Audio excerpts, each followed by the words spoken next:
युक्तं मधुरं मुक्तं मधुरं दृष्टं मधुरं शिष्टं मधुरम् मधुराधिपतेरखिलं मधुरं मधुराधिपतेरखिलं मधुरम्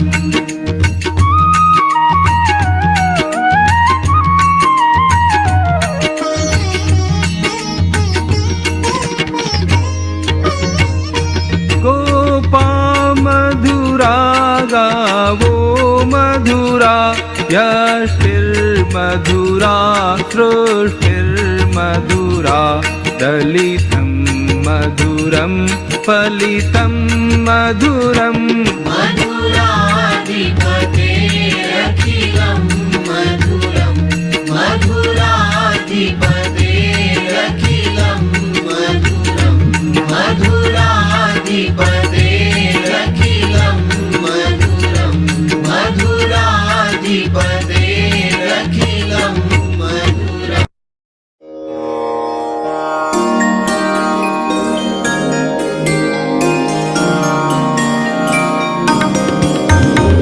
सा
मधुरं वदनं मधुरं नयनं मधुरं हसितं मधुरं हृदयं मधुरं गमनं मधुरम्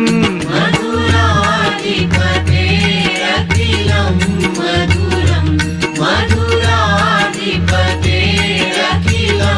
मधुरम्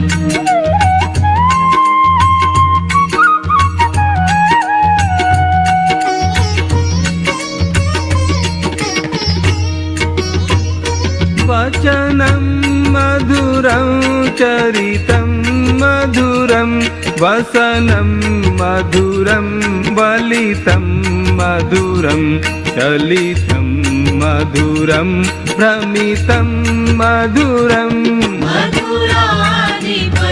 मधुराधिपतेरखिलं मधुरं मधुराधिपतेरखिलं मधुरम्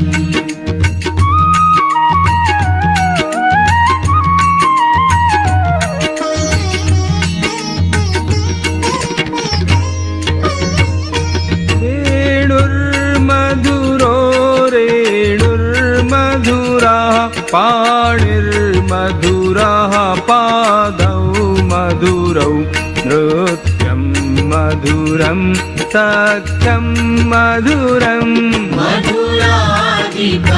मधुराधिपतेरखिलं मधुरं मधुराधिपतेरखिलं मधुरम्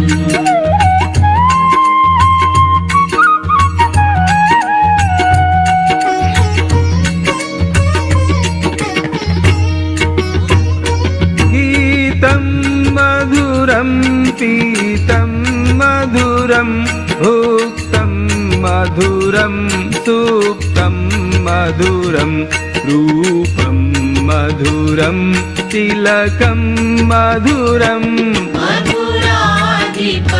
मधुराधिपतेरखिलं मधुरं मधुराधिपतेरखिलं मधुरम्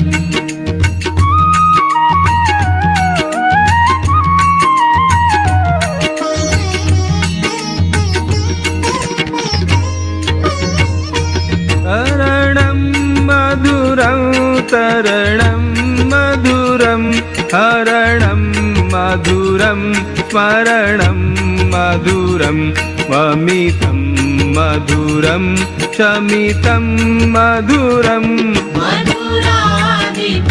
मधुराधिपतेरखिलं मधुरं मधुराधिपतेरखिलं मधुरम्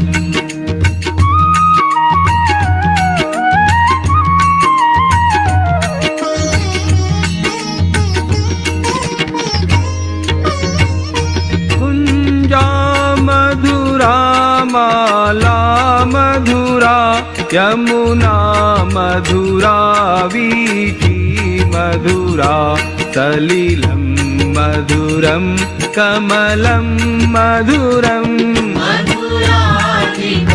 मधुराधिपतेरखिलं मधुरं मधुराधिपतेरखिलं मधुरम्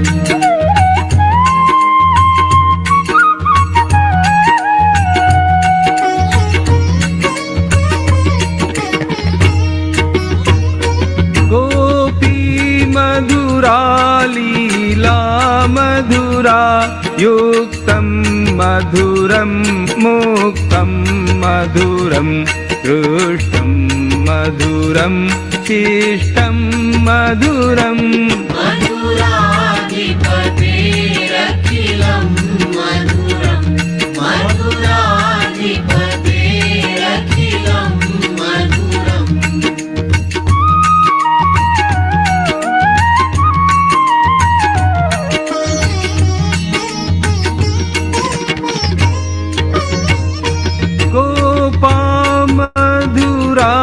गावो मधुरा यष्टिर्मधुरा सृष्टिर्मधुरा दलितं मधुरं फलितं मधुरम् मधुराधिपतेरखिलं मधुरं मधुराधिपतेरखिलं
चले।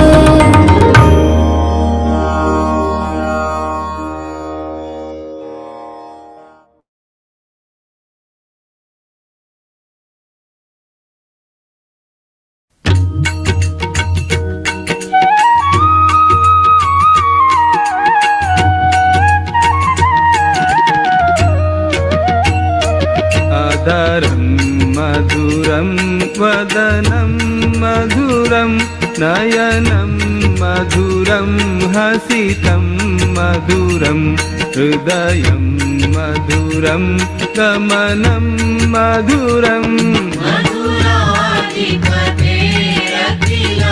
मधुरं मधुराधिपतेरखिलं मधुरम्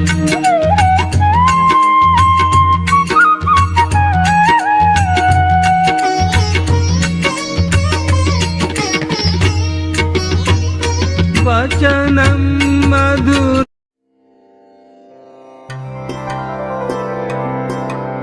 श्री गुरु चरण सरोज रज निज मन मुकुर सुधारी बरनऊ रघुवर विमल जसु जोदायक फलचारी बुद्धिहीन तनु जानिके सुमिरो पवन कुमार बल बुद्धि विद्या देहु मोहि हरहु कलेस विकार। जय हनुमान ज्ञान गुण सागर जय कपीसतिहु लोक उजागर रामदूत अतुलित बल धामा अंजनी पुत्र पवन सुत नामा महावीर विक्रम बजरंगी कुमति निवार सुमति के संगी कंचन वरन विराज सुवेसा कानन कुंडल कुंचित केसा हाथ वज्र और ध्वजा विराजे कांधे मूज जनेऊ साजे शंकर सुवन केसरी नंदन तेज प्रताप महाजगवंदन विद्यावान गुणी अति चातुर राम काज करिवे को आतुर प्रभु चरित्र सुनिवे को रसिया राम लखन सीता मन बसिया सूक्ष्म रूप धरि सियहि दिखावा विकट रूप धरि लंक जरावा भीम रूप धरि असुर संहारे रामचंद्र के काज सवारे लाय सजीवन लखन जियाए श्री रघुवीर हरषि उर लाए रघुपति कीनी बहुत बड़ाई तुम मम प्रिय भरत ही सम भाई सहस वदन तुम्हारो जस गावे अस कहि श्रीपति कंठ लगावे सनकादिक ब्रह्मादि मुनीसा नारद सारद सहित अहिसा जम कुबेर दिक्पाल जहाते कवि कोविद कहि सकै कहाते तुम उपकार सुग्रीवहि कीन्हा राम मिलाय राजपद दीन्हा तुम्हारो मंत्र विभीषण माना लंकेश्वर भय सब जग जाना जुग सहस्र जो जन पर भानु लील्योताहि मधुर फल जानू प्रभु मुद्रिका मेलि मुख माही जलधि लांघि गए अचरज नाही दुर्गम काज जगत के जेते सुगम अनुग्रह तुम्हारे तेते राम दुआरे तुम रखवारे होत न आज्ञा बिनु पैसारे सब सुख लहे तुम्हारी सरना तुम रक्षक काहू को डरना आपन तेज संभारो आपे तीनों लोक हांकते कांपे भूत पिशाच निकट नहीं आवे महावीर जब नाम सुनावे नासै रोग हरे सब पीरा जपत निरंतर हनुमत वीरा संकट ते हनुमान छुड़ावे मन क्रम वचन ध्यान जो लावे सब पर राम तपस्वी राजा तिनके काज सकल तुम साजा और मनोरथ जो कोई लावे सोई अमित जीवन फल पावे चारों जुग परताप तुम्हारा है प्रसिद्ध जगत उजियारा साधु संत के तुम रखवारे असुर निकंदन राम दुलारे अष्ट सिद्धि नौ निधि के दाता सवर दीन जानकी माता राम रसायन तुम्हारे पा रघुपति के दासा। तुम्हारे भजन राम को पावे, जन्म जन्म के दुख बिसरावे। अंत काल रघुवर पुर जाई, जहाँ जन्म हरि भक्त कहाई। और देवता चित्तन धरई, हनुमत से सर्व सुख करई। संकट कटे मिटे सब पीरा, जो सुमिरे हनुमत बलबीरा। जय जय जय हनुमान गोसाई, कृपा करहु गुरुदेव की नाई। जो सत बार पाठ कर कोई, छूट ही बंदी महा सुख होई। जो यह पढ़े हनुमान चालीसा, होय सिद्धि साखी गौरी सा। तुलसीदास सदा हरि चेरा, कीजय नाथ हृदय महडेरा। कीजय नाथ हृदय महडेरा। पवन तनय संकट हरन, मंगल मूर्ति रूप। राम लखन सीता सहित, हृदय बसहु सुरभूप। सियावर रामचंद्र की जय, पवन सुत हनुमान की जय। उमापति महादेव की जय।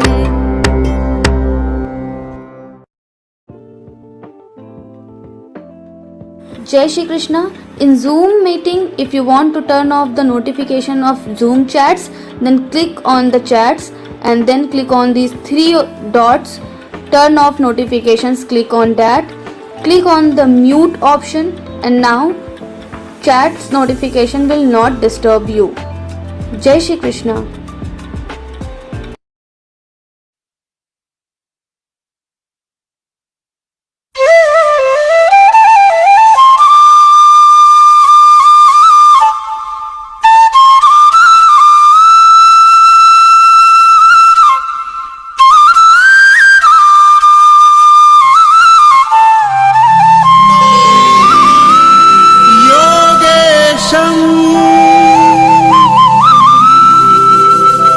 सच्चिदानन्दं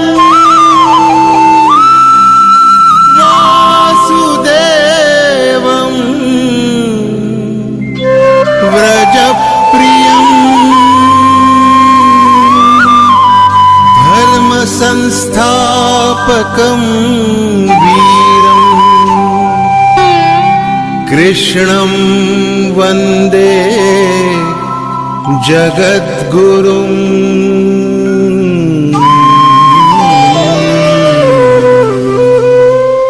ईश्वर भक्ति भाव से बहती संस्कारों की धारा, भारत माँ की सेवा में गीता परिवार हमारा, गीता परिवार हमारा।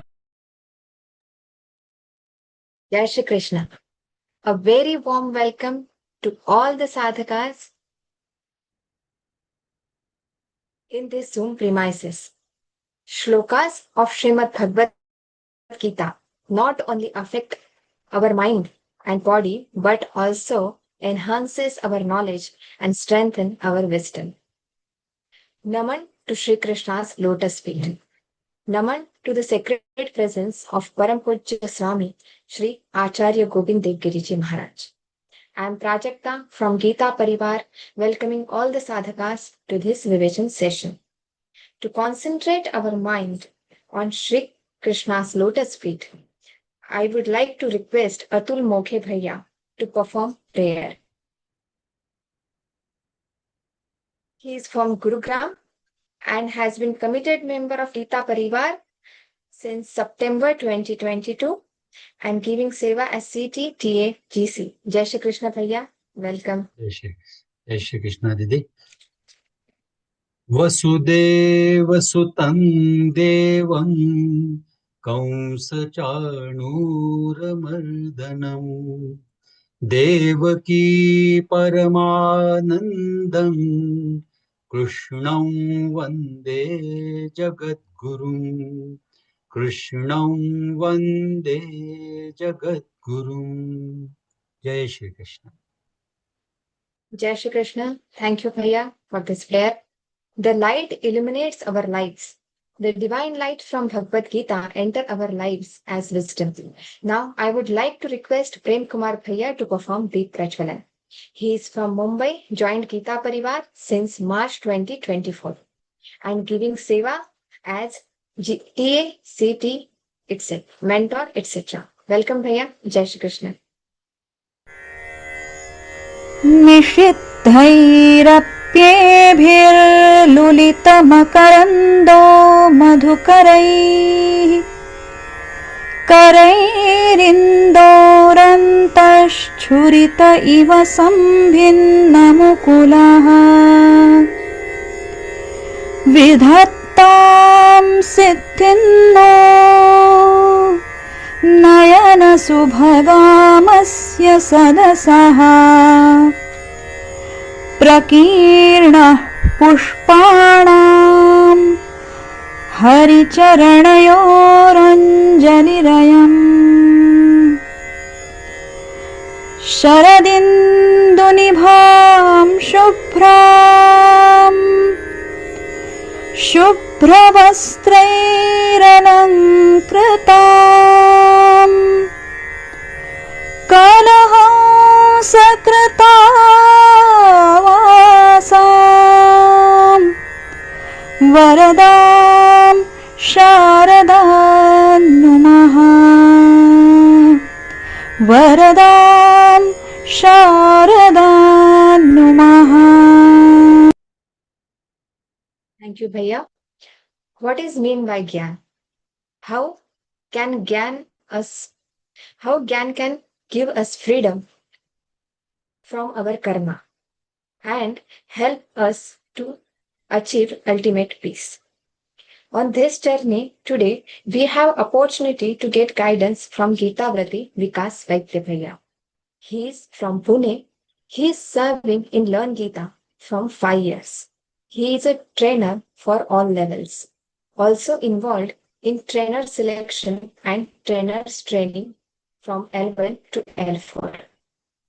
He had given Geeta Kanthasth exam at Shrungeri Peeth and received first prize from Param Pujya Jagadguru Shankaracharya. He is also involved in teaching Vishnu Sahasranam and guiding Geeta Vratis to prepare for Shrungeri Peeth Geeta exam. Welcome, Vikas Bhaiya. Jai Shri Krishna. Jai Shri Krishna, Prajakta Didi. So we'll start. Last time we had taken up to Shlok 15. 15th Shlok was Evai Jnatva Kritam Karma Purvairapi Mukshubhi Kur Karma Eva Tasmatam Purvai Purvataram Kritam. But we did not take Shlok 11 and 12. So let us first take 11 and 12 and then we'll go ahead with Shlok 16 onwards. 11th Shlok Ye Yadha Mam Prapadyante. You cannot hear me? Is the audio not clear? No, Bhaiya, it is clear. Clear, no? Okay. Yes. ये यथा मां प्रपद्यन्ते तांस्तथैव भजाम्यहम् मम वर्त्मानुवर्तन्ते मनुष्याः पार्थ सर्वशः. Krishna Bhagavan says, ये यथा मां प्रपद्यन्ते. Mam prapadyante, that means surrender or approach me. Ye yatha, in whatever manner. Bhajami, I reciprocate or respond in the same way. Mama vartma, my path. Anuvartante, follow. Sarvashaha, in every way. So Krishna Bhagavan says, Arjuna, in whatever way people approach me, I respond to them accordingly.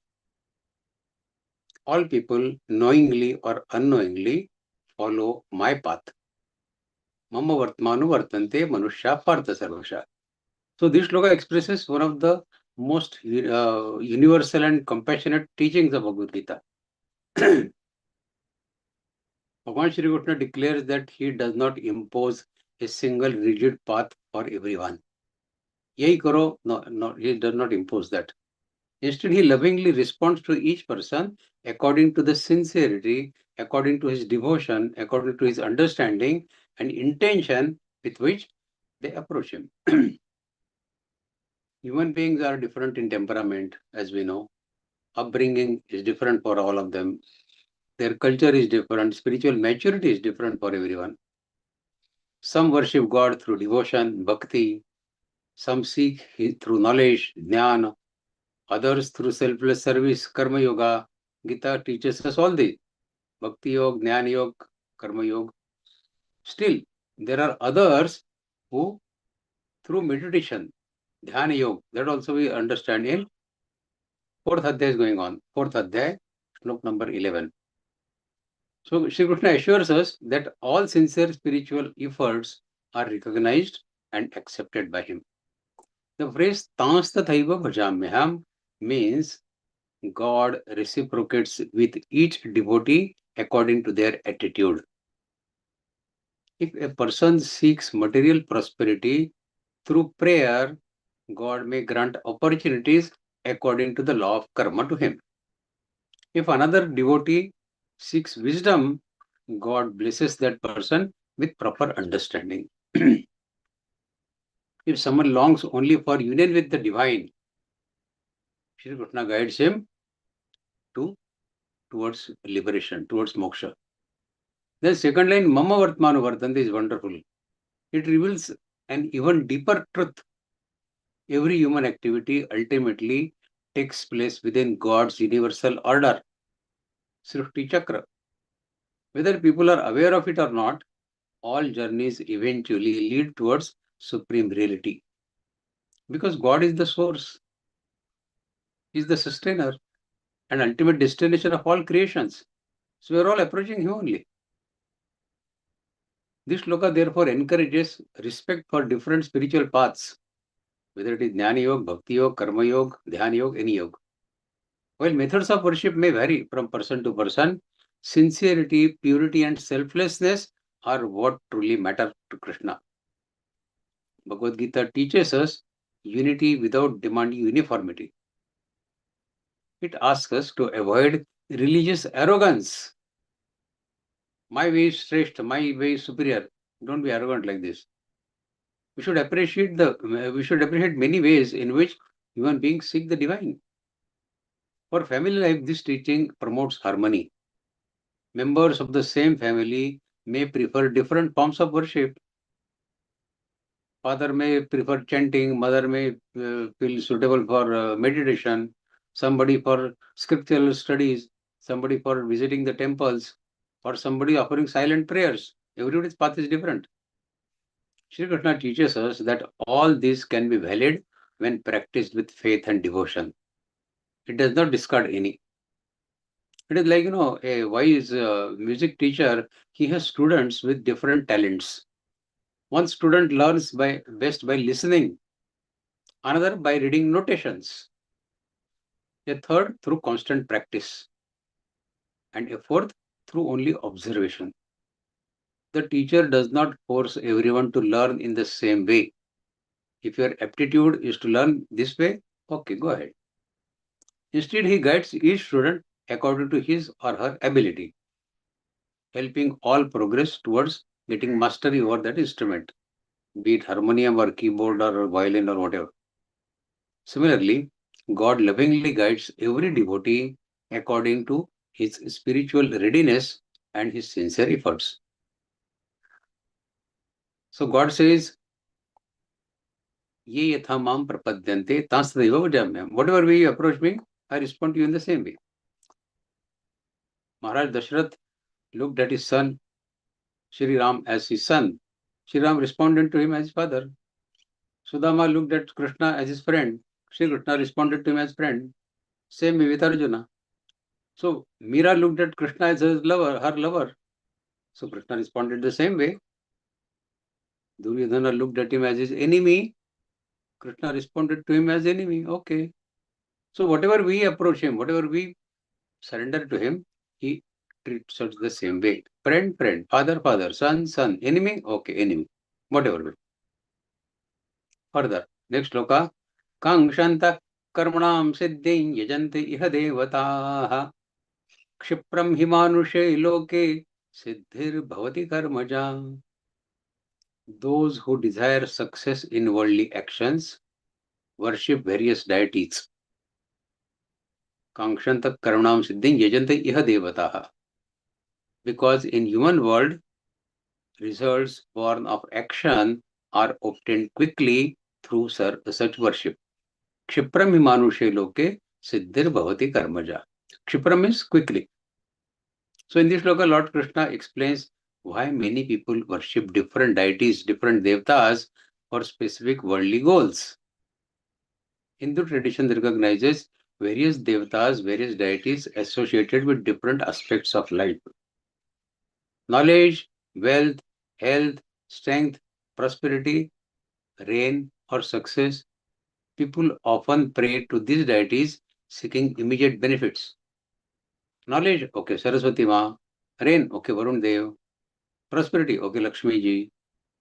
So people often pray these deities seeking immediate benefits. Shri Krishna does not criticize such worship. Instead, he explains its purpose and its limitation as well.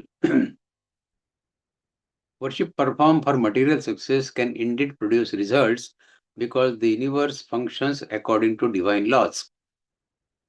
Faith, prayer, sincere efforts, and righteous actions often help the individuals achieve their goals for which they have prayed. However, these results are generally temporary. You gain prosperity, you get money, you get fame, everything is temporary. Wealth may increase, health may improve, examinations may be passed, or business may flourish. But all worldly achievements are subject to change. Health may deteriorate, wealth may reduce. These are temporary things. Therefore, while seeking God's help for worldly responsibilities, it is natural for us. It should not become the final aim of spiritual life. That I am doing bhakti of God only for getting these material gains. भगवान मुझे पैसा दे दो, मुझे घर दे दो, मुझे car दे दो. Don't be so short-sighted. Bhagavad Gita encourages a gradual evolution of devotion, bhakti. Many people begin by praying for personal needs. The beginning with sakam karma only. As spiritual understanding deepens, they begin to seek wisdom. They get tired, they get ashamed. Every day I go to God and I keep begging, ye de do, wo de do, wo de do. Why should I be beggar every day? If somebody comes to us for money every day, knocks your door every day morning, saying that give me 100 rupees, give me 200 rupees, give me 500 rupees, what you will do? One day you will say, tell him I am not at home. Isn't it? God doesn't say that to us. But is it the right way to approach God? So sooner or later, when the spiritual understanding deepens, they begin to seek wisdom, not money, purity of heart, devotion, bhakti, and ultimately union with God Himself, moksha. So material gains, material ambitions, kamanas, they forget about all this. Shri Krishna teaches that there is nothing wrong with praying for success in one's duties. Students for education, okay, good, no problem. Farmers for rain, okay, good, no problem. Doctors for healing their patient, very good. Or business people for honest prosperity, okay. Yet, the highest prayer is, O Lord, grant me the wisdom to perform my duty selflessly and accept whatever result you deem best. For family people, this shloka offers a balanced perspective. Work diligently, pray sincerely, and strive for success. But remember that worldly achievements alone cannot provide you lasting happiness. Real fulfillment comes when success is combined with righteousness, with dharma, with gratitude, kritadnyata, and devotion to the God, bhakti. So every karma that we do should be with this remembrance that it should be righteous according to dharma. We should keep expressing gratitude, kritadnyata, and devotion, bhakti. Okay, having completed 11th and 12th shloka, now we'll go to 16th shloka. Last time we had taken up to 15th. Hemai jnatma kritam karma purvai rupi mumukshvi kur karmaiva tasmatvam purvai purvataram kritam. So 16th shloka says, King karma kema karmeti kavayokyatra mohitaha tatte karma pravakshyami yajnatva mokshase shubhat. Kim karma. What is karma? What is action? Kim akarma. What is inaction? Kavayaha. Kavaya means learned people, scholars. Mohitaha, confused. Pravakshami, I will explain. Moksha se, you will become free. Ashubhat, from sin, from ignorance, from bondage. So Krishna Bhagavan says, King karma kima karmeti. What is action and what is akarma? English translation of akarma as inaction is absolutely wrong. Akarma does not mean inaction. What akarma means, that we'll discuss. English translation says karma, action, and akarma, inaction. Akarma is not inaction. What is akarma? We'll discuss that. So even the wise are confused about this. Therefore, God says, I shall explain the truth about karma, knowing which you will be freed from all evil. According to Bhagavad Gita, what is the most evil thing? Getting involved in the cycle of birth and death. With every life that God gives us, we keep coming back to this same. God says, this is evil. You should get rid of this. Get moksha, come to me. So Lord Krishna introduces one of the deepest teachings of Gita in this shloka. At first glance, action, karma appears simple. We walk, we speak, we work, we earn, we eat, and we serve. All our actions, all our karma. But Shri Krishna says that understanding true karma, true action, is far more subtle than what it appears. Many people believe that merely keeping busy is doing karma, doing action, while sitting quietly is akarma, inaction. Krishna challenges this assumption. A person may appear very active externally, but internally may be full of selfish motives, swartha, greed, or pride. Such activity binds him. It is not akarma. On the other hand, a saint sitting silently in meditation may seem inactive, as if he is not doing anything. But internally he is engaged in the highest spiritual action. He is connected with the God, purifying the mind and benefiting the world through his consciousness. Even great scholars become confused because they judge only external appearance. Two people are doing the same sadhana. One is having the intention of achieving God, attaining God. Second is having the intention, my neighbor should go bankrupt, should come on the road. Is it karma, vikarma, or akarma? A surgeon cuts the body to save the life. With a knife, he cuts the body, isn't it? A criminal cuts to harm the body. The external action is similar. Both are using the knife to cut the body. But the intention makes one noble. Doctor's work is noble, surgery. And the other is sinful, harming the body by the criminal. Similarly, a judge, he sentences a criminal to prison without hatred. He has no personal hatred towards that person. His action is duty, not violence. Thus, action cannot be judged merely by appearance. The ignorance that binds human beings is misunderstanding the relationship between duty, kartavya karma, desire, and attachment. When actions are performed according to dharma, without selfish expectations, and offered to God, they become liberating. They lead you to moksha. Shri Krishna assures Arjuna and all of us that understanding this wisdom, it frees a person from sinful tendencies because he learns how to live without creating new bondage. So we should do the karma in such a way that it does not lead us to bondage, rather it leads us to moksha, to liberation. How to do that, we'll discuss. Next sloka. Karmano yapi bodhavyam bodhavyam cha vikarmanah akarmanascha bodhavyam ghana karmano gatihi.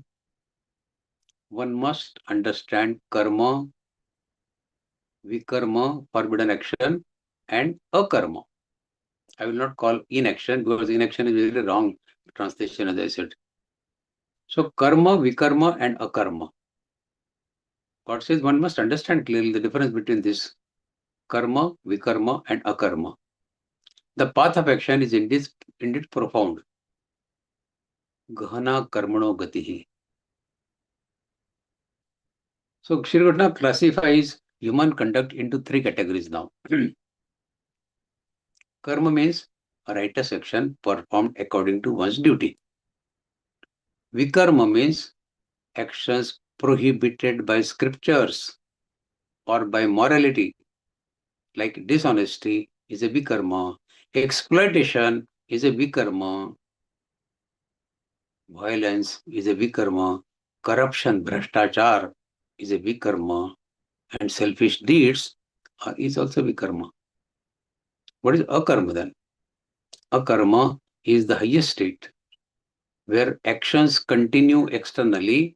We keep performing the karma, but internally there is complete freedom from ego of kartrutva bhiman, that I am the karta, I am doing it, and attachment to the results.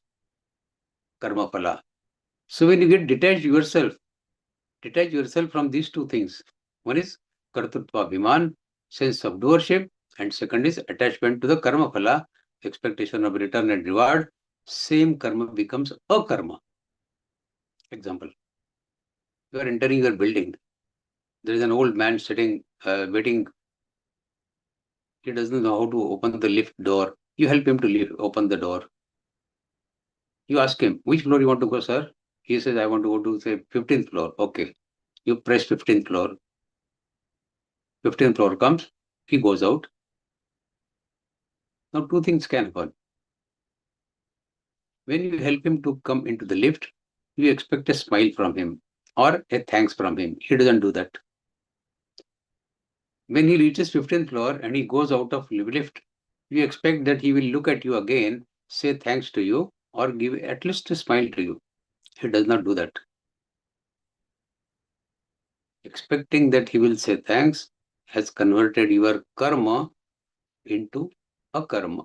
Rather, if you don't expect that this he will say thanks or he will smile to you, you could have done a karma, but you have done only karma. That is sakam karma, expectation of result, reward. When you give up that expectation of result or reward, same karma becomes a karma. That does not put you under bondage. When you keep expectation that God, he will give me a smile or he will say thanks to me, if it does not do that, you are getting bondaged. You will have to take next life to get thanks from him, and he will have to take next life to give thanks to you. So this is the karma and akarma. Sometimes doing nothing itself can become wrong. If someone witnessing injustice but remains silent out of fear, that silence becomes harmful action. That becomes vikarma. He is not doing anything, but even that not doing anything is also vikarma. Likewise, parents ignoring a child's bad habits is also vikarma. Krishna therefore asks us to understand all these three clearly. Don't judge by external actions. See the intention behind those actions and decide what is karma, what is vikarma, and what is akarma. Karma is all sakam karma that we keep doing day in and day out. Vikarma are all prohibited karmas, like insulting parents is vikarma. Serving them without expectation is akarma. That is not putting you under bondage. Donating money for publicity, it creates ego. Donating anonymously out of compassion purifies the heart, and the same donation becomes a karma. If you expect that people should put my name board, I give donation so much, write my name, you have lost the opportunity of doing a karma. You have created a bondage for yourself. Though you have done a good work, but as we learned from 14th Adhyaya, even sattvic karma puts us under bondage.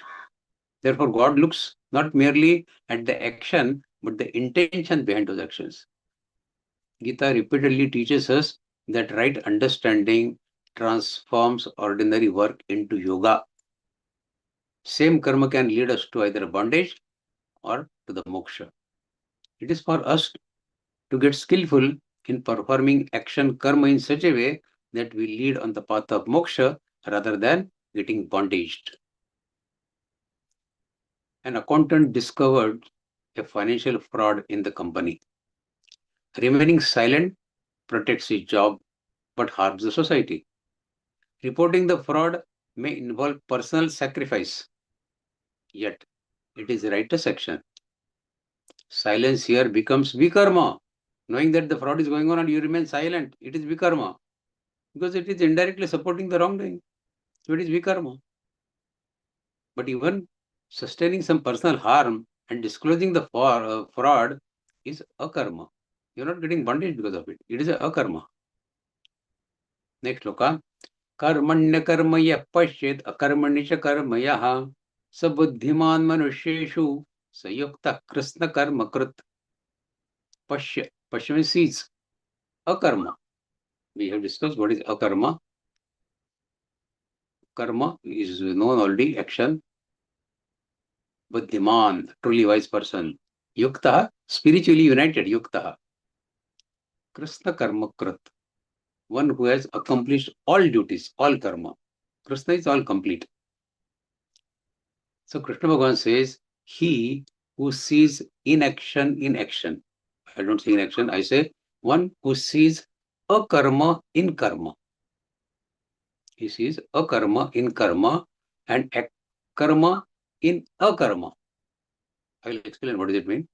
He sees a karma in karma and karma in akarma is wise among men. Sabuddhiman Manusheshu. He is a yogi and has accomplished all the actions. So this is a little paradoxical shloka, I would say. It's one of the most profound in Bhagavad Gita. Seeing a karma in karma. What does it mean? Seeing a karma in karma means that although the body and mind are busy, the wise person knows I am not the ultimate doer. God works through me. He performs every duty sincerely but remains free from ego. Seeing karma in akarma means recognizing that laziness or avoidance also produces consequences. Sitting idle does not mean akarma. Choosing not to help someone in distress in itself is karma, but it influences the events.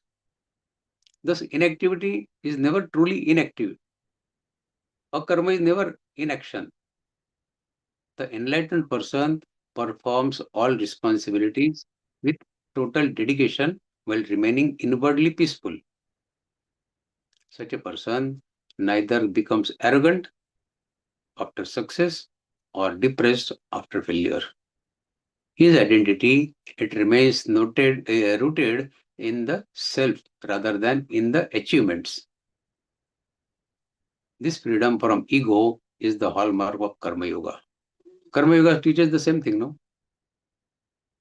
Two poisonous teeth, as I always say, there are two poisonous teeth of every karma. One poisonous teeth is of kartrutva bhiman, sense of doership.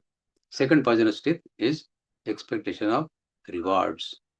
If you remove these two poisonous teeth of your karma, every karma becomes a karma. That means does not put you under bondage. This is the skill of living life. Keep doing the karma, but do it in such a fashion that it becomes a karma. And doing a karma should become your style of performing karma. This is what it means. Karmanya karmaya pashyat akarmanya karmaya. Do the karma like a karma, and a karma should become your style of performing karma. So this is how we should understand this shloka. Doing a karma, what is the relationship between these two? So when work is offered as worship, actions cease to bind you. The body acts, the mind plans, and the intellect decides. Sharir, man, and buddhi. But the self remains silent witness.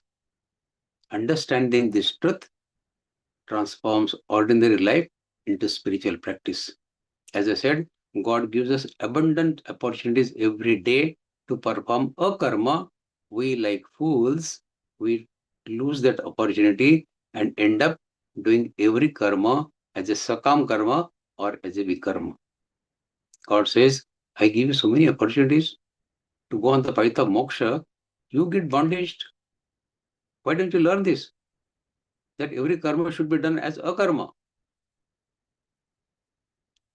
A skilled orchestra conductor, he receives applause after a magnificent performance. Instead of claiming personal glory, he thanks every musician and says, the music flowed through all of us, not me alone. You are clapping for me, but everybody in my band is responsible for that. In my orchestra is responsible for that. Credit goes to them, not to me alone. Though he worked tirelessly, he remained free from ego. This is seeing a karma in karma. He's doing the karma, but he's seeing detach himself from his ego. So he's converting his karma into a karma which does not put him under bondage. So this is how we should act through every day. Every karma we perform as if it is a karma. At the end of day, we should sit down and take a review of all karmas that we have done. Have we done every karma as a karma or vikarma? Vikarma is all prohibited karma. Karma are all karmas which puts us under bondage. A karma should be the style of performing every karma, which will not put us under bondage, will lead us on the path of moksha. Next loka. Yes sarve samarambha kama sankalpa varjitaha jnanagnidagdha karmanam tamahu panditam buddhaha. One whose undertakings are free from selfish desires, kama sankalpa varjitaha, and whose actions are burnt by fire of knowledge, jnanagnidagdha karmanam tamahu panditam buddhaha. He is called a wise person. He is called Pandita. He is called Buddha. Pandit call him Buddha. That is, he is a wise person. So Shri Krishna describes the qualities of a truly wise person in this shloka. Such a person still works actively, but is not driven by selfish ambition. His actions arise from duty, kartavya karma, compassion, and devotion, bhakti, rather than greed. Knowledge burns the binding power of actions. All karma bandhak get burned if you have this knowledge of karma and vikarma. Just as fire turns wood into ashes, this jnana of karma will turn into ashes your karma bandha. The work remains, but its capacity to create bondage, it gets burned out into ashes. This does not mean giving up the goals of life. Rather, one gives up the selfish obsession with the personal gains. A doctor serves patients because healing is his sacred duty. A mother nurtures her family out of love. A judge delivers justice without personal hatred. These actions become spiritually pure actions. Knowledge transforms one's inner attitude. That is what we should learn from Bhagavad Gita, how we should change our inner attitude while performing every karma. Instead of asking, what will I get? The wise ask, what is the right thing to do? Such a life brings peace because it is not dependent on praise or reward. It is based on performing nishkam karma. A true scholar is recognized not by intellectual brilliance, but by purity of motive. A volunteer spends every weekend teaching poor children without seeking publicity or recognition. We see many people, they go to slum areas and they teach the students there, the poor boys there. Years later, many students become successful professionals. The volunteer never expected anything in return. His work became worship because it was free from selfish desire. He did not want to earn anything from that. He wanted a bright future for these poor boys. So this is how we should do. We should keep performing karma without expecting any return. We should convert every karma into a karma to get rid of bondage. To get rid of bondage means to get rid of cycle of birth and death. Because bondage is the only reason because of which we keep coming into this cycle of birth and death. Next shloka. Tyaktva karma phala sangan nitya trupto nirashrayah karmanyabhya pravrittopi naiva kinchit karoti saha. Having abundant attachment for the fruits of action, karma phala, ever content and independent, though fully engaged in work, he is not bound by action. This is clear, no? Because tyaktva karma phala sangan. Tyaktva is having abundant. Karma phala is fruits of action. He has tyaktva, he is relinquished, he has given up that karma phala. So why he will get bondage? Sangam is attachment. Nitya trupta, every content. Ever content, that person. Nitya trupta, always satisfied. Nirashraya, not dependent on external support. It doesn't take ashraya from external things. Pravruta, fully engaged. Na karoti, does not do because he does not get bound by his action. So this shloka beautifully summarizes the karma yoga in one simple shloka. Shri Krishna does not ask us to abandon karma, but to abandon the attachment to karma phala. A karma yogi performs every responsibility with excellence while accepting the results as God's will. He doesn't demand anything. Whatever God's will, he accepts it gracefully. Such a person, he remains inwardly satisfied all the time. Nitya trupta. Because happiness comes from inner peace rather than external success. He is independent of praise, of promotion, or of recognition. This does not make him careless. On the contrary, he works even more sincerely because anxiety no longer distracts him from his karma. He works with full focus, full concentration, no anxiety in mind of karma phala. He enjoys the process rather than constantly worrying about the outcome. If a doctor performing surgery, if he keeps thinking about whether he will be successful or not, will he be successful surgeon? He should focus more on surgery, no? Not on the effects of surgery, result of surgery. So detached action does not reduce efficiency. It improves it. Because your focus is more on performing the karma. The mind becomes focused and fearless when you are focusing more on karma. The karma yogi lives in the world but is not enslaved by the world. He serves, he loves, and works wholeheartedly while remaining inwardly free. No anxiety in mind of karma phala. Such work becomes worship and gradually leads to moksha, to liberation. A farmer carefully prepares the soil, chooses good seeds, waters the crop, and protects it from pests also. After doing everything possible, he accepts the weather as beyond his control. Rain, is it under our control? Typhoons, under our control? No. He neither becomes arrogant after a bumper harvest or hopeless after a poor one. He keeps performing his duty with faith. This is Karma Yoga in everyday life. Next shloka. Nirashirita chittatma tyakta sarva parigraha sharirang kevalam karma kurvanna apnoti kilvisham. God says, one who is free from expectations. Tyakta sarva parigraha nirashirita chittatma has control over mind and body. Chittatma, yada chittatma. And has given up possessiveness. Tyakta sarva parigraha incurs no sin while performing only those actions necessary to sustain the body. Shariram kevalam karma kurvan apnoti kilvisham. So nirashim is not nirash. Nirashim is free from expectation. Free from asha is nirash. Yata chittatma. Yata chittatma, one whose mind and self are disciplined, is yata chittatma. Tyaktva is to give up, relinquish, abandon. Parigraha, possessiveness. Unnecessary accumulation of material things is parigraha. Sharirang karma, actions necessary for maintaining the body. Kilbisham is bondage or sin.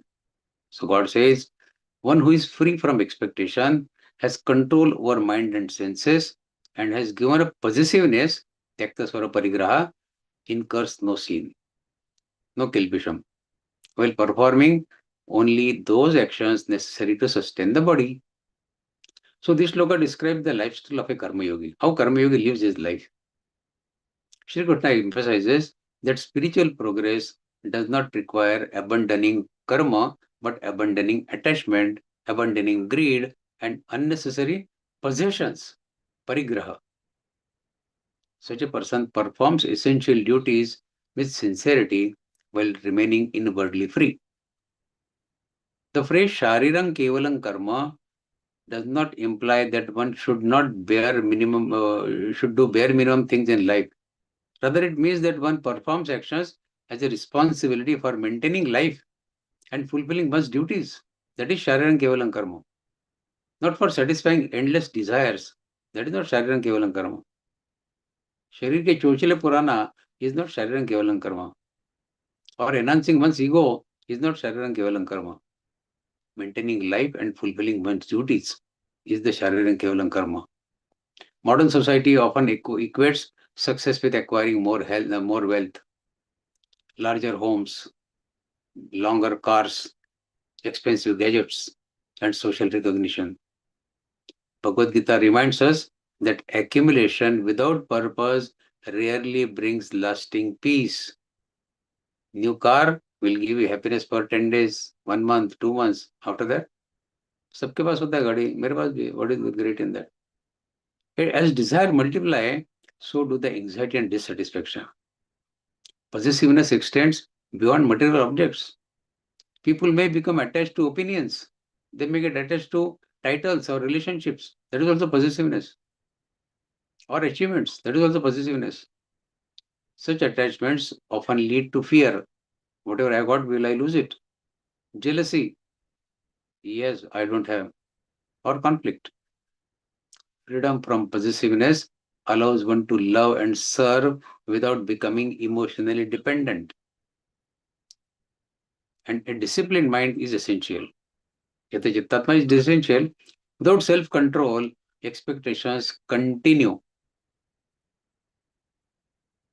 Expectations continue to grow. A person who controls the mind, he enjoys contentment regardless of changing circumstances. Such contentment enables better judgment in life and healthy relationships. Shri Krishna assures all of us that action performed with this attitude do not bind the individuals. What are the conditions? Nirashir, Yata Chittatma, and Tyakta Sarva Parigraha. Yeah, this is Slok 21. So if you perform every action with this attitude, then you are bondage free. The work becomes an offering rather than a source of ego. That is bondage free. A retired school principal, he lives in a modest house despite being financially comfortable. He donates much of his income to educate underprivileged children. He has seen many of such in his life. He owns only what he genuinely needs in life. He finds joy in serving society. His happiness comes not from possessions, but from purposeful living.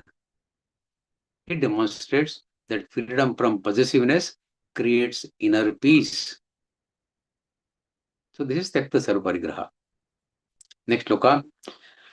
Yadruksha santushto dvandvatito vimatsaraha samasiddhava ch krutva pinani badyate. God says, one who is content with whatever comes naturally. Yadruksha. You are not desired for it, no ichha. It comes naturally to you. You are happy with that. You are not specifically desired for it. And free from jealousy. Vimatsaraha. And balanced in success. Dvandvatito. And failure. Samasiddhava siddhavacha. Balanced in success and failure, or balance in favorable and non-favorable situations. He is not bound by actions. Krutvapi na nipadyate. Yadruksha labha. Whatever comes naturally, without wishing, without ichha. Santushta is content, of course. Dvandvatit, beyond pairs of opposite. Labh, hani, sukha, dukkha, favorable, unfavorable. These are all dvandva. He becomes dvandvatit, free from these dualities of life. Vimatsara, free from jealousy. Siddhi is success, asiddhi is failure. Siddha siddhacha, success and failure. Nani baddhate is not bound. Shri Krishna explains the qualities of a person who enjoys inner freedom despite living an active life. He is living active life, not sitting idle. Such a person is satisfied with honest earnings and does not compare constantly with others. We have the habit of comparing with others. That makes us unhappy. Contentment does not mean lack of ambition. Rather, it means accepting the results of sincere efforts without frustration or without arrogance. That is yadrucha labha santushto. One continues striving while remaining emotionally balanced. This shloka also highlights freedom from jealousy, vimatsara. Jealousy destroys peace of mind because it shifts attention from self-improvement to comparison. Instead of improving ourselves, we start comparing. Why he has got so much? Why not I? Or why you do it the same way? No, you will also get. But we don't want to improve ourselves. We want to compare only. A person constantly comparing himself with neighbors, with colleagues, or with relatives, he rarely experiences happiness in life.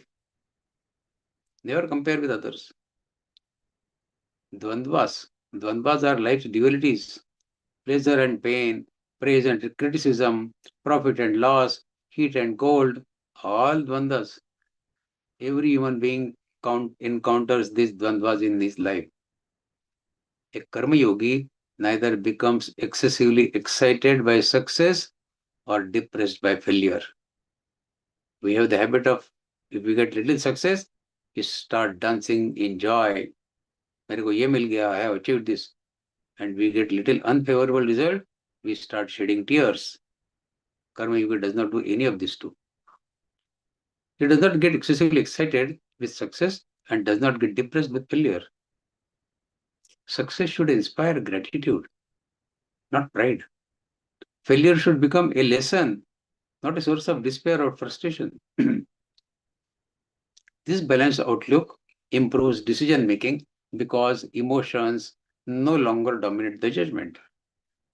Bhagavad Gita encourages us to celebrate one's achievement instead of feeling threatened by them. If your Padosi has taken a car, celebrate it. Don't get vimatsara, don't get smatsar, don't get jealousy out of it. Don't get threatened by his progress. Appreciating another's success enriches our own character. Such equanimity transforms work into yoga. This is the greatest benefit of our thoughts. That we start becoming yogi with such simple thoughts cultivated in the mind. The individual remains active and responsible while preserving the inner serenity. Two colleagues apply for the same promotions. One receives it, the other sincerely congratulates the other and continues improving his own skills instead of harboring resentment. No jealousy. Okay, you have done very good job, so you got promotion. I will also keep trying. A year later, his dedication earns him an even better opportunity. His freedom from jealousy allowed him to grow rather than stagnate. If we keep matsar only, then we stagnate. If we start appreciating others and try to change ourselves, we go further. Next shloka. Gatasangasya muktasya jnanavasthata chetasaha yajnaya chartah karma samagram praviliyate. God says, for one who is free from attachment, established in knowledge, and performs actions as a sacrifice to God, all karmas dissolve for him. Karma samagram praviliyate. Praviliyate is getting dissolved. Gata Sangha. Gata Sangha is free from attachment. Sangha is attachment. Gata Sangha is gone. Gata is gone. No attachment. Mukta is liberated. Jnana avasthitaha, established in Jnana, wisdom. Yajnaya, an offering to the God. Praviliyate is getting dissolved completely. So God says, for one who is free from attachment, established in knowledge, and performs actions as a sacrifice to God, Gata Sangasya, free from attachment, Jnana Avasthita Chetasaha, established in knowledge, And Yajnaya Charita performs all actions as a sacrifice to God. For him, karma samagram praviliyate. All karmas dissolve for him. So Shri Krishna teaches that ordinary work becomes sacred when performed in spirit of yajna or selfless offering to the God. Every action, every karma can become worship if done without selfish attachment. The concept of yajna extends far beyond ritual fire offering. Yajna means not only offering something in the fire. Caring for parents is a yajna. Raising children is a yajna. Serving society is a yajna. Earning honestly is a yajna. Teaching students is a yajna. Treating patients is a yajna. Or protecting nature can all become yajna when performed with devotion and with integrity. So God gives us abundant opportunities to perform yajna every day. Are we performing? We should ask ourselves every day, have I performed all these yajnas? So the individual no longer thinks, I work only for myself. Instead, he feels privileged to contribute to God's creation, that God has given me this opportunity to serve others. Knowledge changes the attitude behind work.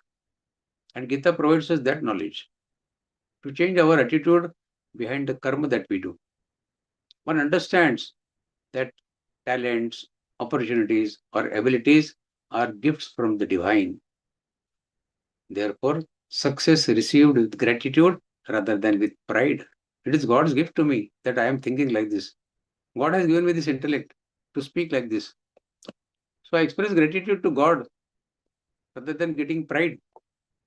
When actions become offerings, they cease to create bondage. The individual works wholeheartedly, yet remains inwardly free because there is no selfish claim over the results. This approach also improves our efficiency.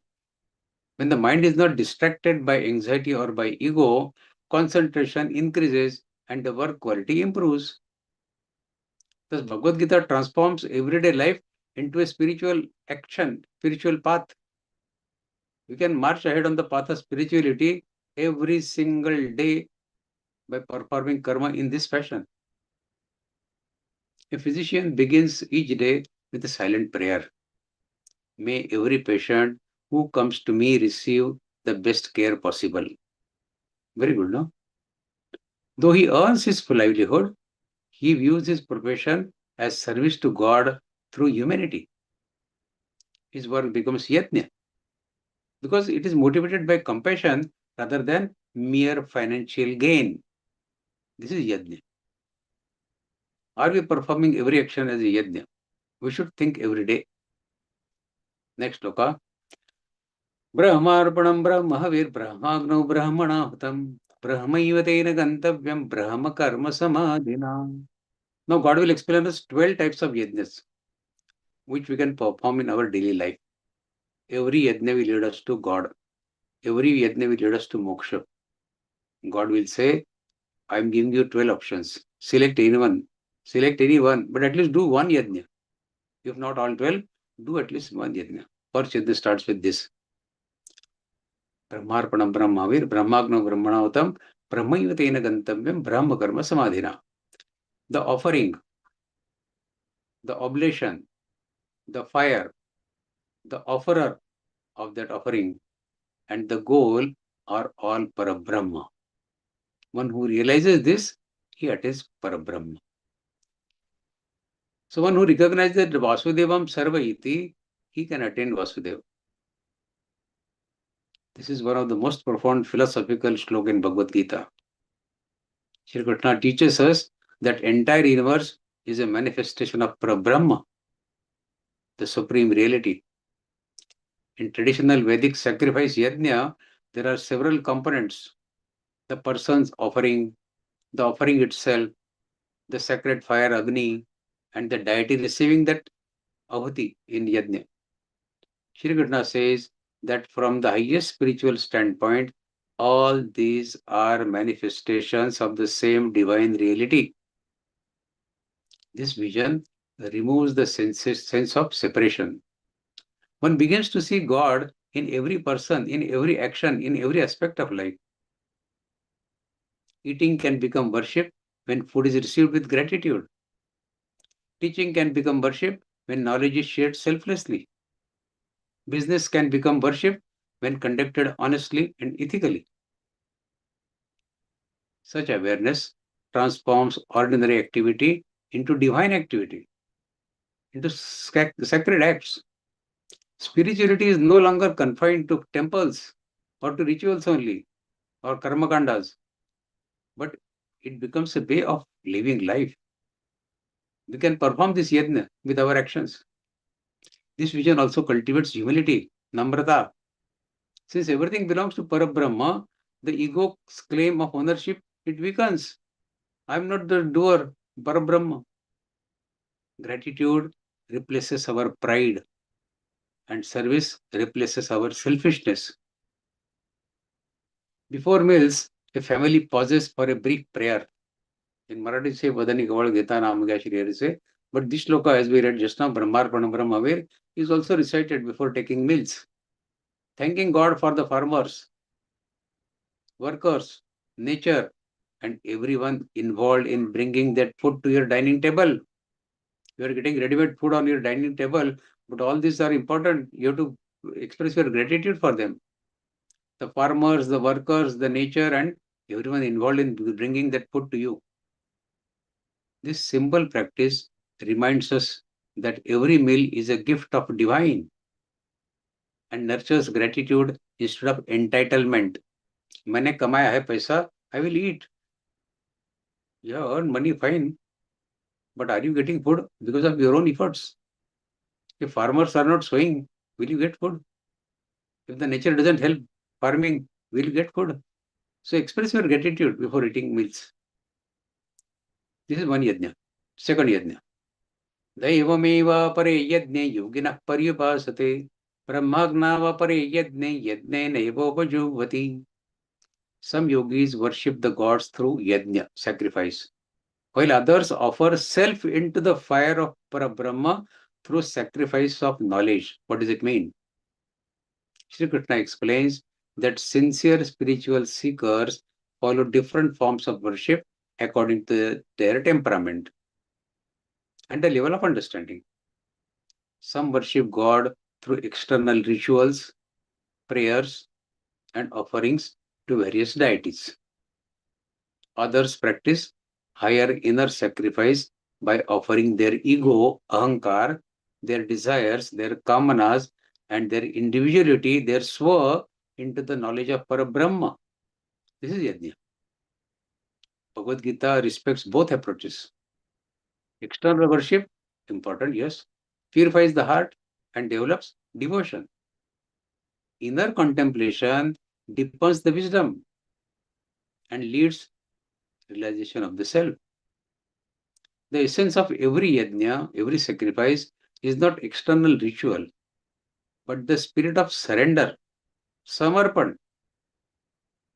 Whether one lights a sacred fire, chants God's name, serves humanity, meditates, or studies scriptures, the goal is purification of mind and union with the divine.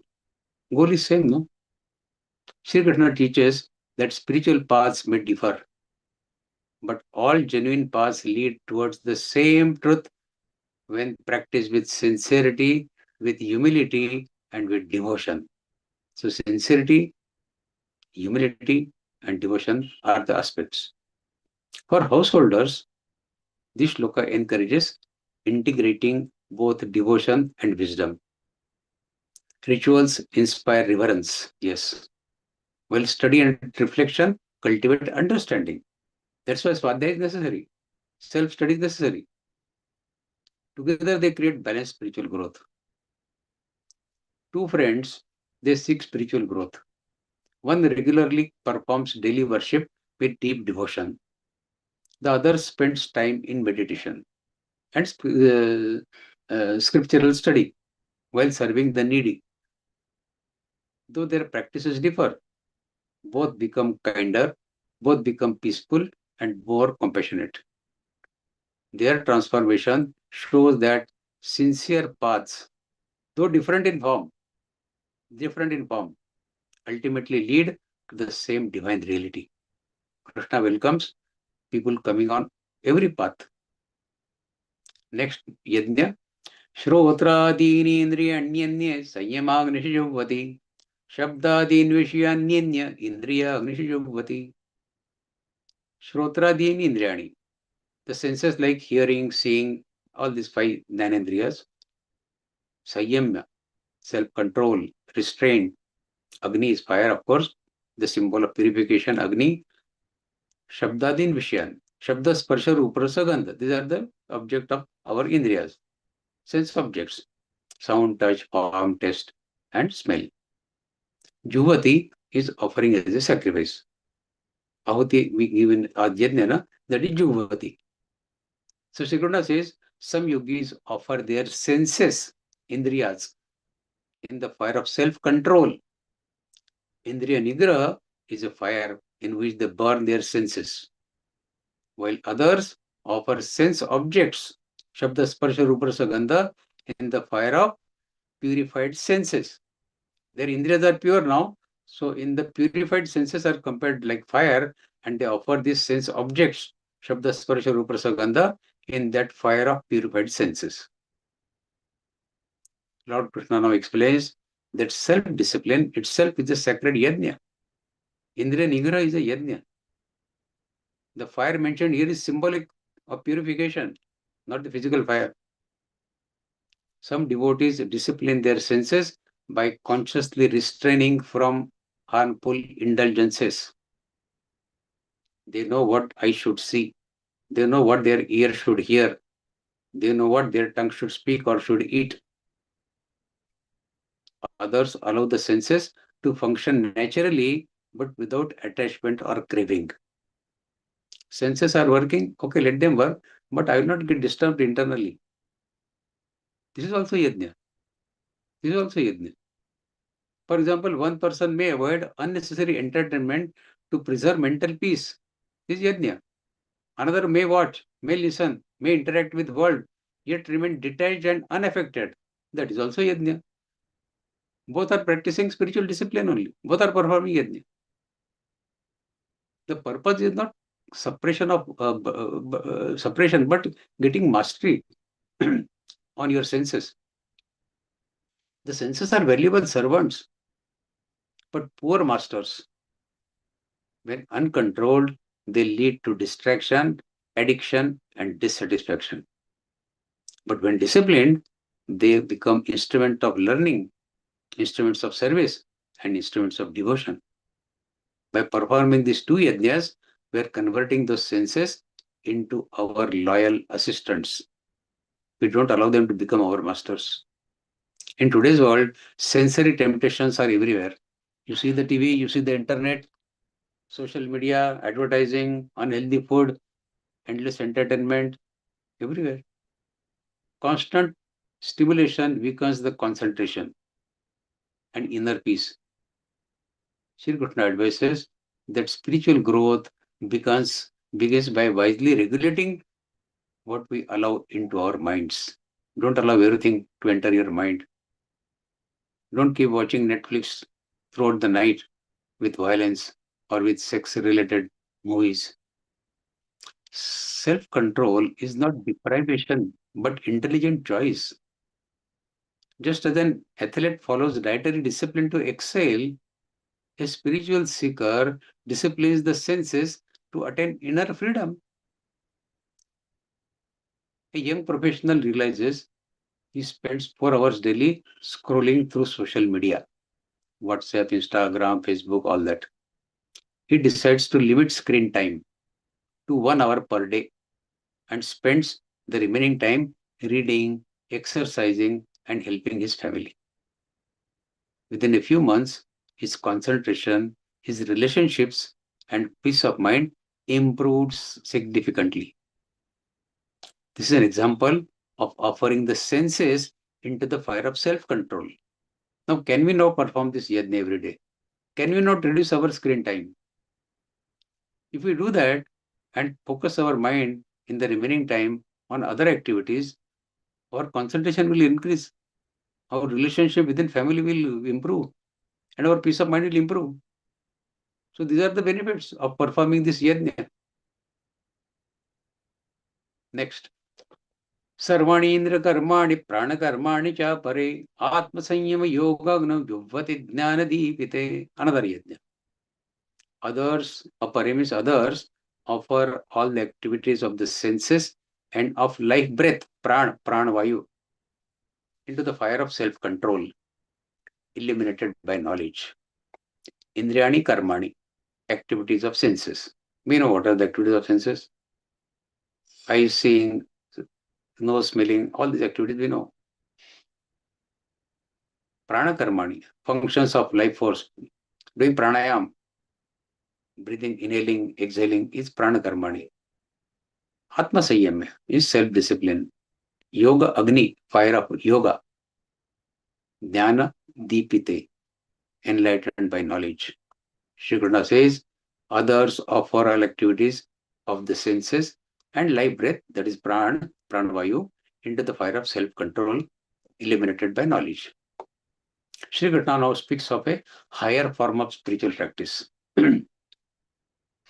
Here the entire personality, our body, our senses, our mind, and our vital energy, our breathing, that means, is dedicated to spiritual growth. Knowledge is compared to a lamp, Jnanadeep, that lights the fire of yoga. Without wisdom, discipline can become mechanical. True self-control arises from understanding why it is necessary. This is Jnana. That is Jnanadeep. When we know why it is necessary, the Jnanadeep is already active in us. When people understand that uncontrolled desires create sufferings, restraint becomes natural rather than forced.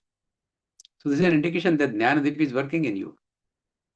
This shloka encourages complete integration of life. Eating, speaking, working, exercising, resting, or breathing all become conscious activities performed with awareness. Such mindfulness, sajakata, gradually removes the impulsiveness and increases inner stability. Every action becomes an opportunity for self-purification. That's why pranayama is also emphasized. A disciplined life is not rigid or joyless. Gita does not recommend you live the life joylessly or you live a rigid life. Shri Krishna enjoyed every aspect of his life, isn't it? So he does not ask us to get deprived of it. Instead, it should be balanced, it should be purposeful and peaceful. The individual enjoys life without becoming enslaved by the habits or the desires. That is all Krishna says. A surgeon prepares carefully before every operation. During surgery, his mind is completely focused. Personal worries disappear. Every moment of his hand is calm and precise because his entire being is absorbed in serving the patient. This total concentration reflects the spirit of offering all actions into the fire of disciplined awareness. So a surgeon performing operation like this is performing a yajna mentioned in this shloka. Yajna, offering all actions into the fire of disciplined awareness. Next yajna. Dravya yajnastapo yajna yoga yajnastatha pare swadhyaya jnana yajnascha yataya samshita vrataha. Some perform yajna through charity, dravya yajna. Others through austerity, tapa, yoga, self-study, swadhyaya, and pursuit of knowledge, jnana yajna. So, dravya yajna is sacrifice through charity, dan. Tapo yajna, sacrifice through austerity, doing tapa. Yoga yajna, sacrifice through yoga, performing yoga. Swadhyaya, study of sacred scriptures like Bhagavad-Gītā, Mahabharata, Ramayana. That is Swadhyaya. Jnana yajna, sacrifice through knowledge. and Samshita Vrataha, who is firm in their vows. So Shri Krishna beautifully broadens the meaning of yajna in this shloka. Worship is not limited to ritual offerings only. Every noble effort dedicated for self-improvement and the welfare of others becomes a yajna. So before we take any action, if we do any karma, test this. Is it for self-improvement or is it for the welfare of others? If it is for either of these two, you are performing a yajna. Giving wealth to worthy causes is dravya yajna. Practicing simplicity, patience, and self-discipline is a tapo yajna. Meditation and yoga constitutes yoga yajna. Studying scriptures regularly is swadhyaya yajna. While sharing and realizing spiritual wisdom with others is a jnana yajna. So each individual may choose the path most suited to his or her temperament. Dravya yajna, jnana yajna, swadhyaya, whatever. A wealthy person may contribute financially. A teacher may spread knowledge. A doctor may offer compassionate service. A student may dedicate time to sincere learning. Krishna teaches that sincerity is more important than the external form of yajna. A family decides that every month they will donate part of their income, spend one weekend serving the community kitchen, and read one chapter of Gita together. Yeah, we have to complete all shlokas today. I will go a little fast now, but we have to complete all shlokas. We have to complete this adhyaya in 3 sessions. Very difficult, but we have to do it. What can we do? So practice meditation daily. So their home gradually becomes filled with harmony. Because charity, study, and discipline, they become regular spiritual practices for them. Next, yajna. Apane jubvati pranam prane panan tatha pare pranapanagati rudhva pranayama parayanaha. Some practice pranayam by regulating the incoming and outgoing breath, inhaling and exhaling, offering one into the other. Shri Krishna acknowledges breath control is an important spiritual discipline. Pranayam is an important spiritual discipline. Breath and mind are closely connected. When mind is disturbed, breathing becomes very rapid. We experience this. When the breath becomes calm, the mind naturally becomes peaceful. That's why when we get angry, people ask us, take a deep breath. Why do they ask like this?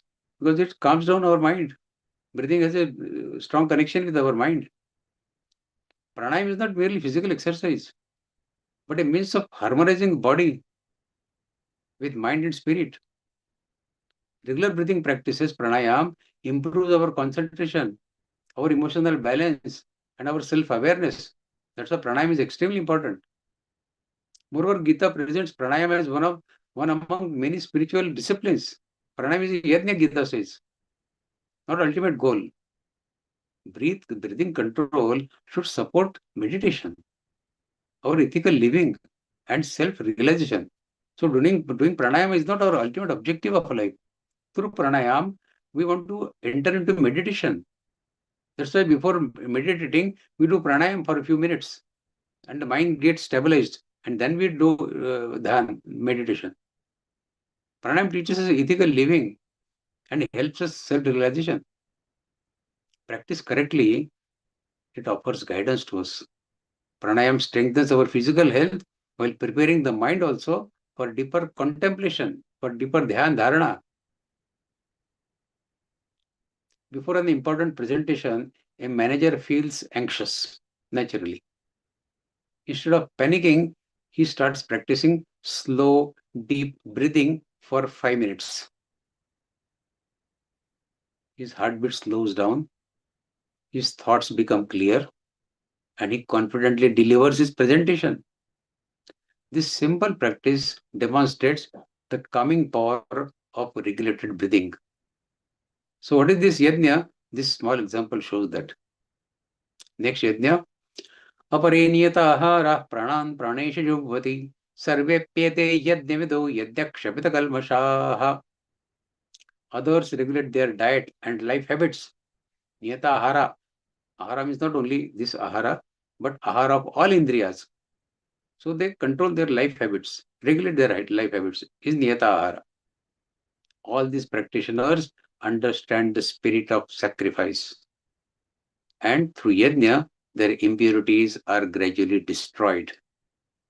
Sarve pete yajnavido yajna kshapta kalmashaha. So nitya ahara, those who regulate their food. But here food is not only food for your tongue, but the food for all your indriyas. Shri Krishna concludes this section by emphasizing moderation. Even eating becomes a spiritual discipline when performed with mindfulness and restraint. Food influences both the body and the mind. We learned this in 17th Adhyaya Shraddhatari Vibhagyu. Katvam Blona Tushna Tikshna Vidayana Ahara Seshta. How ahar controls our mind. Unhealthy eating or eating carelessly, it disturbs the physical health as well as mental clarity. A balanced diet supports meditation, work, and emotional stability. This shloka also implies moderation in every aspect of life. Your sleep, your work, your speech, your recreation, and your consumption. Spiritually flourishes in balance, not in extremes. When you are living balanced life, 6th Adhyaya you should remember, Yukta Ahar Viharasya Yukta Cheshtasya Karmasu Yukta Swapna Bodhasya Yoga Bhavati Dukkha. So balance, moderation is the key of life. All different yajnas described in these shlokas, 12 yajnas we discussed, have one common purpose, purification of mind. Whether through charity, whether through discipline, whether through study, whether through meditation, through breath control, or through moderation, sincere practice gradually removes selfishness, anger, greed, and ego. That is the purpose of performing these yajnas. We cannot perform all 12 yajnas, but God says, ek to karo. Out of 12, try to do at least one. Shri Krishna's message is practical. Spiritual growth is achieved through consistent daily habits rather than occasional dramatic efforts. एक दिन पूरा 18 अध्याय गीता पढ़ ली, बाद में 1 month you don't open the Gita book. God says ऐसा मत करो. Read 1 अध्याय every day. I'm happy with that, but do it regularly. So Shri Krishna's message is practical for us. Consistent daily habits. A family adopts simple healthy habits. Eating balanced meals, avoiding food waste, praying before meals, and practicing moderation during festivals. Along with improved physical health, they notice great patience, better relationship, and a calmer home environment. Their disciplined lifestyle becomes a daily yajna for them that purifies both body and mind of all the members of family. Next shloka.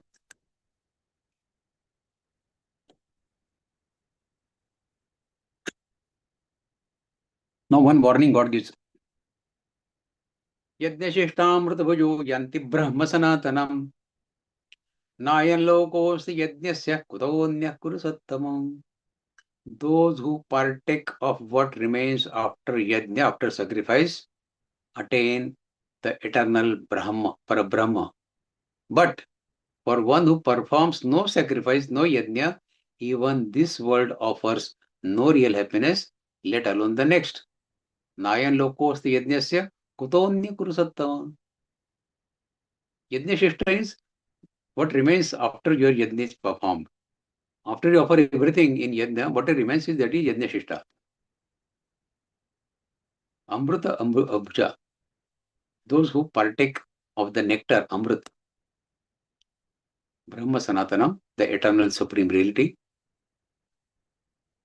Kuru Sattam is called to Arjuna. So Arjuna, Krishna Bhagavan says, He is concluding this discussion on various forms of yajna by highlighting its importance in everyday life, how yajnas are important in everyday life.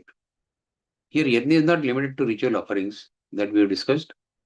It includes every selfless act performed with devotion, with gratitude, and with welfare of others in mind. That is yajna. The phrase yajna shishta amrita symbolizes anything received after first offering it to the god or dedicating one's work for a higher purpose. Food eaten with gratitude, wealth earned honestly, knowledge shared generously, and service performed without selfishness they all become sanctified. They become yajna shishtamrita. Such a person enjoys life without guilt or without greed because everything is accepted as God's grace. Gratitude transforms ordinary experiences into spiritual nourishment for our mind. Shri Krishna also warns that a selfish life ultimately brings dissatisfaction.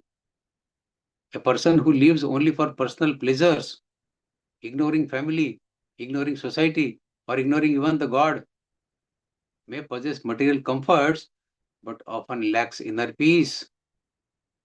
Human beings are naturally fulfilled through giving, serving, and through sharing, not by grabbing for themselves.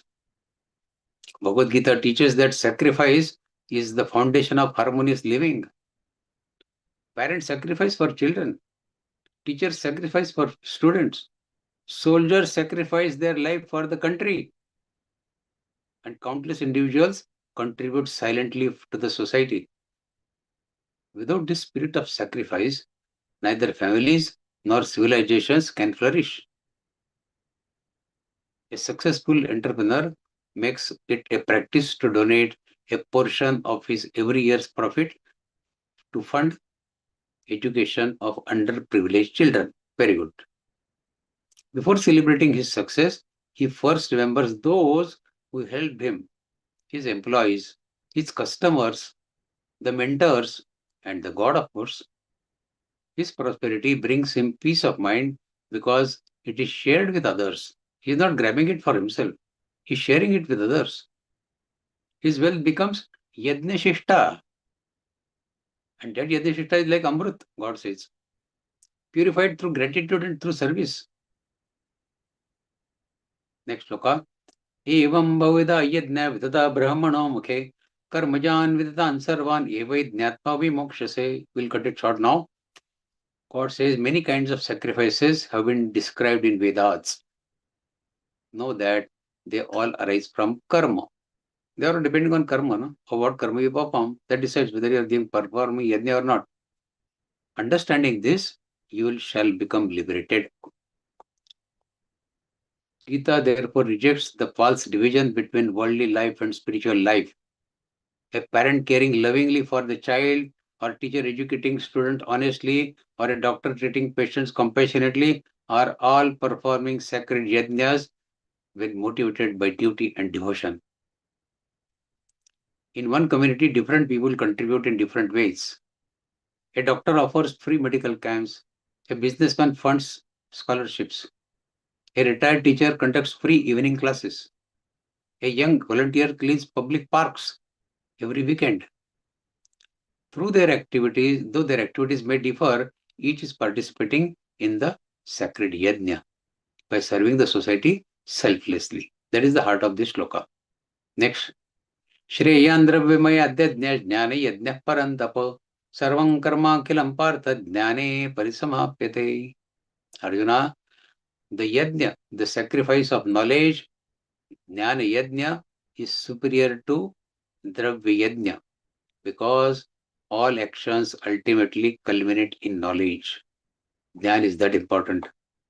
Shri Krishna declares Jnana Yajna, the sacrifice of knowledge, to be the highest form of sacrifice, highest form of Yajna. Material offerings are valuable. Dravya Yajna is also valuable, but knowledge transforms the individual permanently. Getting knowledge will change his entire life. Dravya Yajna it will help him for a week or for a month at the most. Jnana will change his life. He'll get benefited for the whole of his life. That's why jnana is the best. Giving food satisfies hunger for a day. Teaching someone to earn honestly livelihood benefits him for the whole life. Like they say, if you give something a fish, we don't eat fish, but that is the saying. Giving somebody a fish will satisfy him for a day. But teaching him how to catch the fish will satisfy his whole life. Education is important. Knowledge sharing is important. Similarly, spiritual knowledge removes ignorance, the root cause of suffering. Knowledge is not mere intellectual information. It is the realization of our true nature as the immortal self, Atma, distinct from changing body and mind. This is wisdom. This is knowledge. Shri Krishna is not criticizing charity or rituals. Rather, he explains that their highest purpose is to prepare the mind for spiritual understanding. Without wisdom, even the religious activities may become mechanical or motivated by pride. If you have the knowledge, then that same activity will lead you to moksha, to liberation. The goal of all karma yoga, all devotion, all meditation, all discipline is ultimately self-knowledge, Atma Jnana. So this is very useful for our daily life. But how to attain this Jnana? God gives us a clue how to get Jnana. Tad vidya pranivat, 34th, tad vidya pranivatena pariprashnena sevaya upadekshanti te jnana jnanina statpadarshinaha. God says, learn this wisdom by approaching realized teacher, Tattvadarshinaha, with humility, pranipatena, sincere questions, and selfless service. They will impart true knowledge to you. Pranipat is humble surrender. Pariprashna, respectful inquiry. Seva, selfless service. Jnanina is those wise teachers. Tattvadarshana, those who have realized the God, those who have realized the ultimate truth. So Krishna now explains how spiritual knowledge is obtained. It cannot be acquired merely by reading books or by memorizing scriptures. Many people have learned by heart Gita. We have many Gita Vardis and Gita Pariwar also. True wisdom is transmitted through guidance of realized teachers. Three qualities are essential. One, first is humility. A proud mind cannot learn because it assumes it already knows everything. So humility is first quality of learning knowledge. Second is respectful questioning. You should not try to exhibit your knowledge to your guru. You should ask respectful questions, genuine questions. Spiritual inquiry is encouraged, but questions should arise from genuine desire to understand rather than to argue or display intellectual superiority. People ask questions only to show that they know better. Third is seva, selfless service. Service purifies the ego. It develops receptivity. It creates a bond of trust between the teacher and the student, seva. The ideal teacher is not simply a scholar, but a tattvadarshi, one who has personally realized the truth through experience. Bhagavad Gita encourages independent thinking guided by humility. Blind faith is discouraged. Don't just believe anybody. A young engineer, he joins a senior mentor in a research laboratory. Instead of pretending of knowing everything, he observes carefully, he asks thoughtful questions, and willingly assists the routine task. His humility and his eagerness to learn help him master the skills far more quickly than those who rely only on textbooks. The same principle applies in spiritual life. Ask your question genuinely. Tadvidya pranipatena. Next loka. यज्ञात्मान पुनर्मोहम एवं यस्य पांडवो येन भूतान्य शेषेण द्रक्षस्य आत्मन्यथो मयि. Having attained this knowledge, yajñatva, Arjuna, you will never again fall in delusion. Yajñatma na punarmoham. You will see through you will see all beings in yourself and also in me. Yena bhutanya sheshena drakshashyat manyato mai. So Sri Krishna describes the transforming power of true spiritual knowledge. How the true spiritual knowledge will transform you. Ignorance creates the illusion of separation. I versus others. From this arises selfishness, from the hatred, fear, and conflict. When self-knowledge dawns, one realizes the same divine consciousness exists in every living being. Differences of race, religion, nationality, wealth, or social status, they become secondary for you. You start seeing the God in all of them. Compassion naturally grows in your mind. It replaces the prejudice. Seeing all beings in God does not erase individuality, but it changes one's attitude towards others. Every person is treated with dignity because each carries the same divine presence. Mame Vanshu Jiva Loki. In every Jiva, my Ansh is there. So who are we to differentiate that my Ansh is better than your Ansh? This vision also removes fear and loneliness. One no longer feels isolated from universe. We are all children of the same God, but deeply connected with all the existences. Such knowledge does not make one inactive. Instead, it inspires greater love between each other, service, forgiveness, and responsibility towards society. Next sloka. Apichidasi papebhya sarvebhya papakrittamaha sarvajnanaplavenaiva vrijanam santarishyasi. Even if you are the greatest sinner among all sinners, Abhijitasi papebhya, you shall cross over the ocean of sin by a boat of true knowledge. That is the magic of knowledge. Papakrittamaha, the greatest sinner is Papakrittamaha. Jnana is spiritual knowledge. Plava is boat. Vrijanam is the sin, suffering, miseries of life. Santarishati is you will cross over. So this shloka is one of the most hopeful assurances given by Krishna in Gita. Lord Shri Krishna tells Arjuna that no one is beyond redemption. No matter how many mistakes a person has made, genuine spiritual knowledge can transform his life. Shri Krishna compares knowledge to a boat that carries a person safely across dangerous ocean. The ocean represents guilt, ignorance, fear, and consequences of wrongdoings. A boat does not erase the existence of the ocean, but it enables one to cross it safely. Difficulties will come, but you know how to cross over those difficulties. That is Santarishasi. Similarly, true knowledge enables a person to rise above the bondage created by past actions. This does not mean that one can deliberately commit wrong deeds, expecting knowledge to erase them later. That is not the purpose. Rather, when a person sincerely repents, when we conduct classes in jails, we explain this concept that you have committed mistake. That does not mean you are a gunegar, you are a criminal for the whole of your life. You can change. Rather than a person sincerely repents, reforms his life, and realizes his true spiritual nature, his future actions become purified.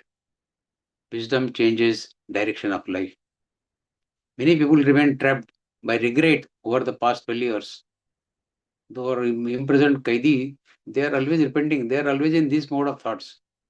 They repeatedly think, I have made so many mistakes in my life, I cannot improve. God will not accept me. Krishna rejects this hopelessness, this attitude. The Gita encourages us to learn from the past without becoming imprisoned by it. Every saint has a past, and every sinner has the possibility of a better future. Ratnakar dacoit could become Varshi Valmiki, so why we cannot become? Spiritual growth begins a moment a person sincerely chooses truth over ignorance. Next shloka. We can discuss many stories, but there is no time. Next shloka. Vedaiddhansamidhogdir bhasmasat kurate arjuna jnanagni sarva karmani bhasmasat kurute tatha. Just as blazing fire reduces firewood into ashes, the fire of knowledge burns all binding karmas into ashes. Samidhagni, blazing fire. Jnanagni, fire of spiritual knowledge. Sarva karmani, all binding karmas. Bhasmasat, reduced to ashes. Shri Krishna now compares spiritual knowledge to a blazing fire. Fire transforms everything it touches. Similarly, true wisdom destroys ignorance, selfishness, and the binding effects of our karmas, karma bandha. The shloka does not mean that all consequences of past action disappear instantly. No. Rather, knowledge destroys the bondage created by ego and by attachment. A wise person continues to experience the natural results of previous actions, but he no longer creates fresh bondage. He does not create fresh bondages because he acts without selfishness now. He has understood Bhagavad-Gītā. He has understood this Adhyaya. He has understood this shloka. So he is not creating any bondage, any fresh bondages now.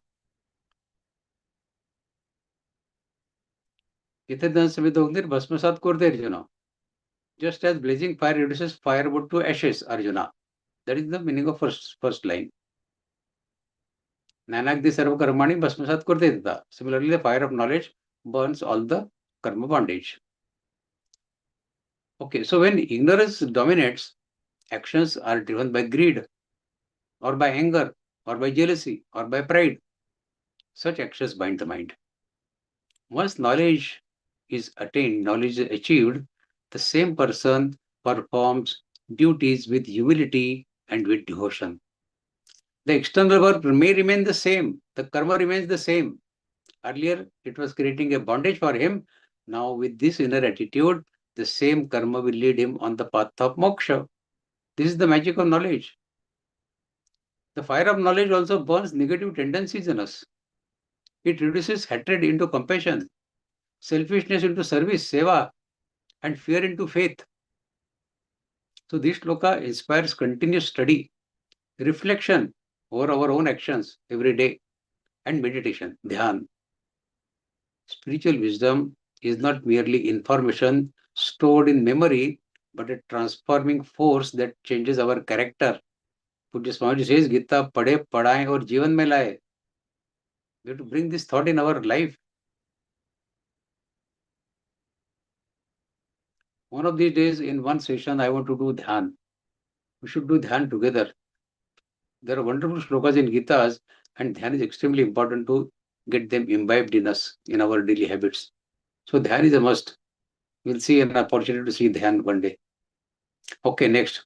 About dhyan, God says, Nahi jnanena sadrusham pavitra me vidyate tat swayam yoga samsiddha kalena atmani vindati. There is nothing in this world as purifying as spiritual knowledge. Nahi jnanena sadrusham pavitra me vidyate. One perfected in yoga gradually realizes this knowledge within himself. God earlier said, Tadvidya pranipatena pariprashnena seva. You get this knowledge from others, tattva dashana. But if you get this gyan, spiritual knowledge, then you don't need help from others. You start realizing this knowledge within yourself by yourself. That's why regular contemplation, manan chintan, dhyana of Bhagavad Gita is essential. We can get this done by ourselves, within ourselves. Shri Krishna declares that nothing purifies the human mind more completely than spiritual knowledge. Nahi jnanena sadrusham pavitram vidyate. Wealth can provide comfort.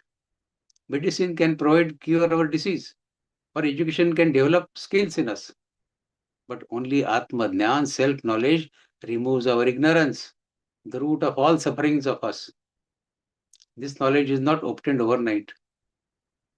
Krishna says it unfolds gradually through sincere practice of karma yoga, devotion, meditation, and disciplined living. As the mind becomes purified, the truth is realized from within. This shloka teaches patience to us. Don't expect magic overnight. I'm sitting for dhyan one day and next day I get the Atma Dhyan. ऐसा नहीं होता है. Many seekers become discouraged because spiritual progress seems slow. Krishna assures us that every sincere effort contributes to inner growth. True knowledge changes our perception of life. We begin to see challenges as opportunities, success as God's grace, and service as worship. Fear and anxiety gradually diminish because our identity shifts from the temporary body to the eternal Atma, to the eternal self. Knowledge also purifies relationships. We become more forgiving, kshamashil, compassionate, karunamay, and less judgmental because wisdom removes the ego. Who are we to judge others? Because of ego, we keep judging others. When ego gets dissolved, this habit of judging others goes off. Next shloka. But this jnana, only few people can get. There is a precondition. What is the condition? Shraddhava labhate jnanam tatpara sanyatendriyaha jnanam labdhva param shantim achirena adhigacchati. Shri Krishna says, a person who has faith, Shraddha, is devoted and has mastered the senses, sanyatendriyaha, he attains knowledge. Shraddhavan labhate jnanam and tatpara and sanyatendriya. So three conditions are there. Faith, devotion, and mastering senses. Then he can get knowledge. Having attained knowledge, he soon reaches supreme peace. Jnana labdhva param shantim achirena adhigacchati. Achirena means very quickly. It doesn't take time. So Shri Krishna lists three essential qualifications for gaining this spiritual knowledge, Atma Jnana. The first is faith, Shraddha. Faith does not mean blind faith, blind belief.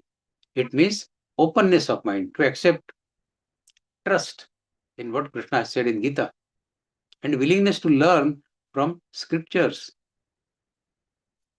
and from the enlightened teachers. Second is dedication, tatpara.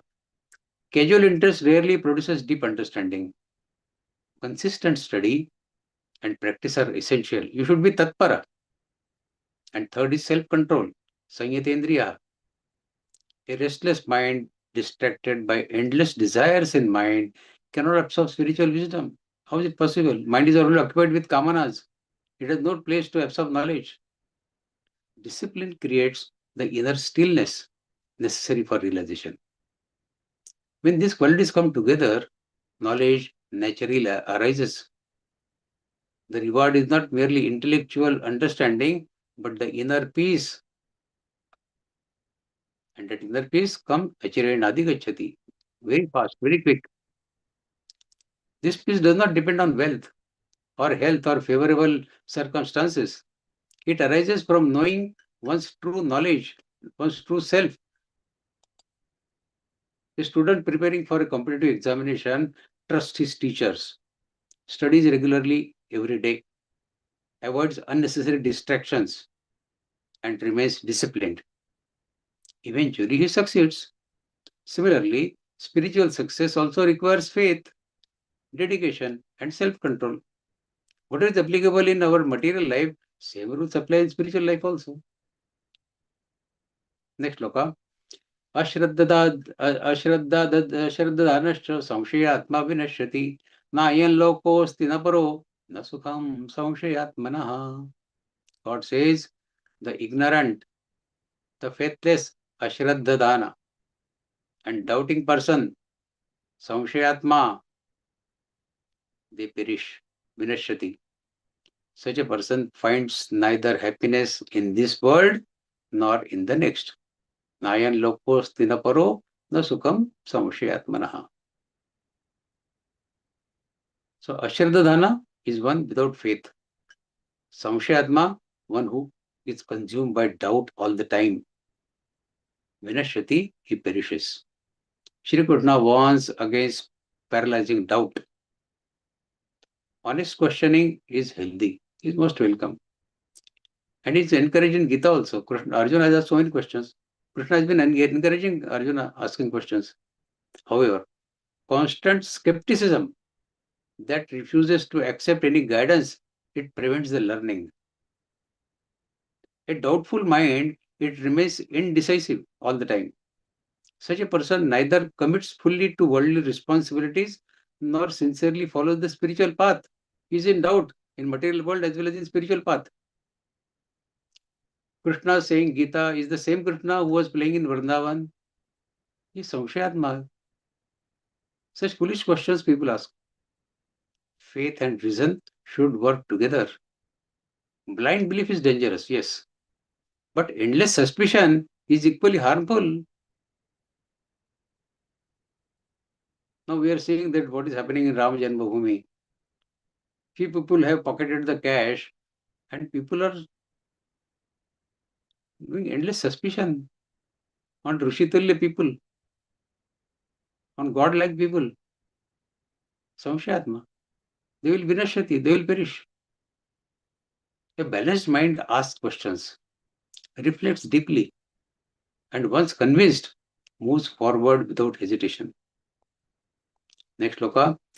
Yoga sannasta karmani jnana sanchinna samshayam atmavantanna karmani nibadnanti dhananjayo. God says, one who has renounced attachment through yoga, yoga sannasta karmani, whose doubts have been destroyed by knowledge, jnana sanchinna samshaya, and who is self-controlled is not bound by knowledge, is not bound by his karma, not bound by action.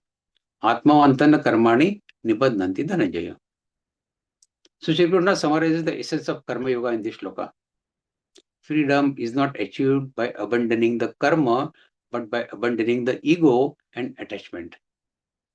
Yoga sannasta karmani. When knowledge removes doubt, actions become expressions of your duty rather than selfish desire. Such a person works energetically but remains inwardly free. Success does not create pride in him, and failure does not produce despair in him. The liberated individuals continues serving the society while remaining unattached to personal gain. That is the meaning. A judge delivers verdict according to justice, not personal preference. He has no love or hate for the person who is standing in the witness box. Praise or criticism does not affect his commitment to fairness. His decisions arise from duty rather than ego, reflecting karma yoga. Last shloka. Sorry for taking time today. तस्माद् सम्भूतं हृस्तै ज्ञानास्यनात्मनः चित्वैनं संशयं योगम् उत्तिष्ठ Bharat. Objective of all telling this karma yoga and karma sannyas and all everything was Uttishta Bharata, Kade raho Arjuna abhi bahut ho gaya dhyan. Get up and get ready for the war. Uttishta. God says, therefore, tasmat, put off the doubt born out of ignorance in your mind with the sword of knowledge.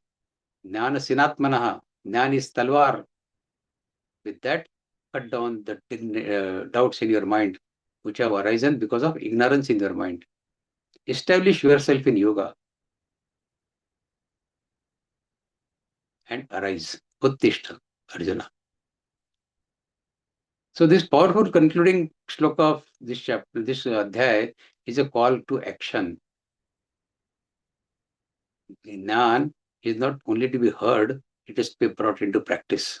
So God says, Uttishta, abhi khade raho. Jnana prapta kar liya na, abhi khade raho. Uttishta. Krishna tells Arjuna that knowledge should lead to courageous living, not possessive contemplation or passive contemplation. The sword of knowledge, Jnana Sinatmanaha, symbolizes clear understanding that cuts down through confusion, fear, and indecision. Ignorance clouds our judgments. Instead, he commands him to perform his duty with faith. After listening to all this Jnana, don't run away from Kurukshetra. Uttishta, perform your duty with faith, with clarity, and with detachment. So this message applies to everyone, all of us. Every individual faces moments of uncertainty in life. Rather than remaining trapped in confusion, we should seek knowledge, reflect carefully, and then act according to dharma. Uttishta. We should also stand up and face challenges of life. Spiritual wisdom becomes meaningful only when expressed through righteous action. Then only there is meaning of all this spiritual knowledge that we are getting in Gita. If we don't bring it in our action, in our karma, then it remains only a bookish knowledge, isn't it? Study without practice remains incomplete. Thus, this adhyay concludes by beautifully uniting knowledge, jnana, with karma. ज्ञान प्राप्त करो, लेकिन कर्म उस ज्ञान के मुताबिक करो. Perform your karma in accordance with the jnana that you are getting from Gita. True knowledge inspires right karma. And right action, right karma, performed in the spirit of yoga, it leads to liberation, to moksha. That is the ultimate objective of all of us, no? A small story and then we'll end the session today. A young woman, she dreams of starting a charitable educational initiative, but hesitates because of fear and self-doubt. Will I be able to do it or not? After seeking guidance from experienced mentors and gaining confidence, she finally begins. Over time, hundreds of children benefit from her work. Her knowledge dispelled fear. Decisive action transformed her vision into reality. This is Krishna's timeless message. Gain wisdom, remove doubt, and rise to perform your duty. Arjuna, you have got jnana now. Now, kadero, uttishta. So this adhyay ends. Jnana karma sannyasa yoga.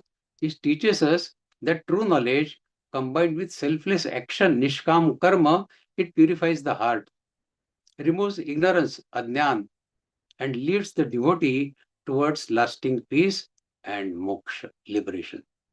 This is the end of this chapter. Thank you so much for your patience. I apologize again for taking too much time, but in earlier sessions, those slokas were not taken, so we had to take. Now the forum is open for your questions. If you still have the patience of sitting and asking questions, you are most welcome. Or you can reserve it for the next session, whatever way. Jai Shri Krishna Bhaiya, thank you so much for guiding us today on this path and drawing us closer to the Bhagwan Shri Krishna. With this journey of learning and alignment of Gita Gyan, we are happy to share that new batch of L1 begins from 7th of August. So we are requested that registration is going on. So we would like to request you to provide this opportunity to your friends and family as well. Please register on joingeeta.com. Now, if anyone has any question or query, please raise your hand. We are going to start question and answer session. Yes, Ajit Bhaiya. Jai Shri Krishna. The question is, Jai Shri Krishna, whether there is any difference between akarma and nishkam karma. Good question.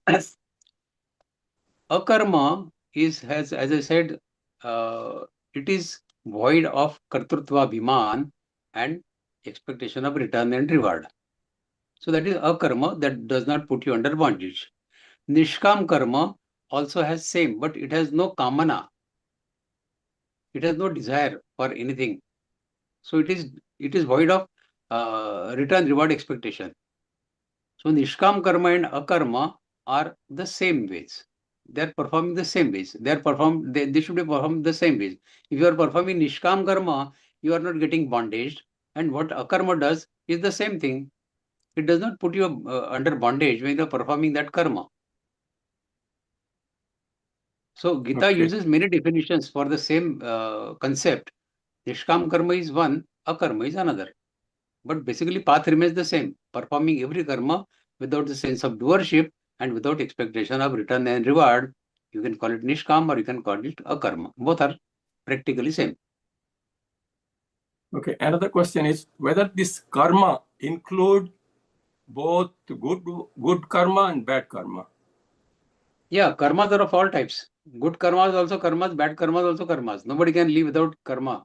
Nahi kshanamapi jatu tishtate karma krut. God says in third adhyay. Even for a moment we cannot remain without performing karma. You and me are talking, we are performing karma. I am breathing, you are performing karma. Even when we are sleeping, we are breathing. So breathing also is karma. So either we are performing karma or we are doing bad karma. Everything is karma. We have to only understand from Gita that every karma should be done in such a fashion that it does not create a bondage on us. It is like walking in the mud without getting the mud getting stuck to our body. That is Nishkam karma, that is akarma. Jai Shri Krishna. Jai Shri Krishna. Jai Shri Krishna. Kiran Bhaiya, please accept the request and unmute yourself.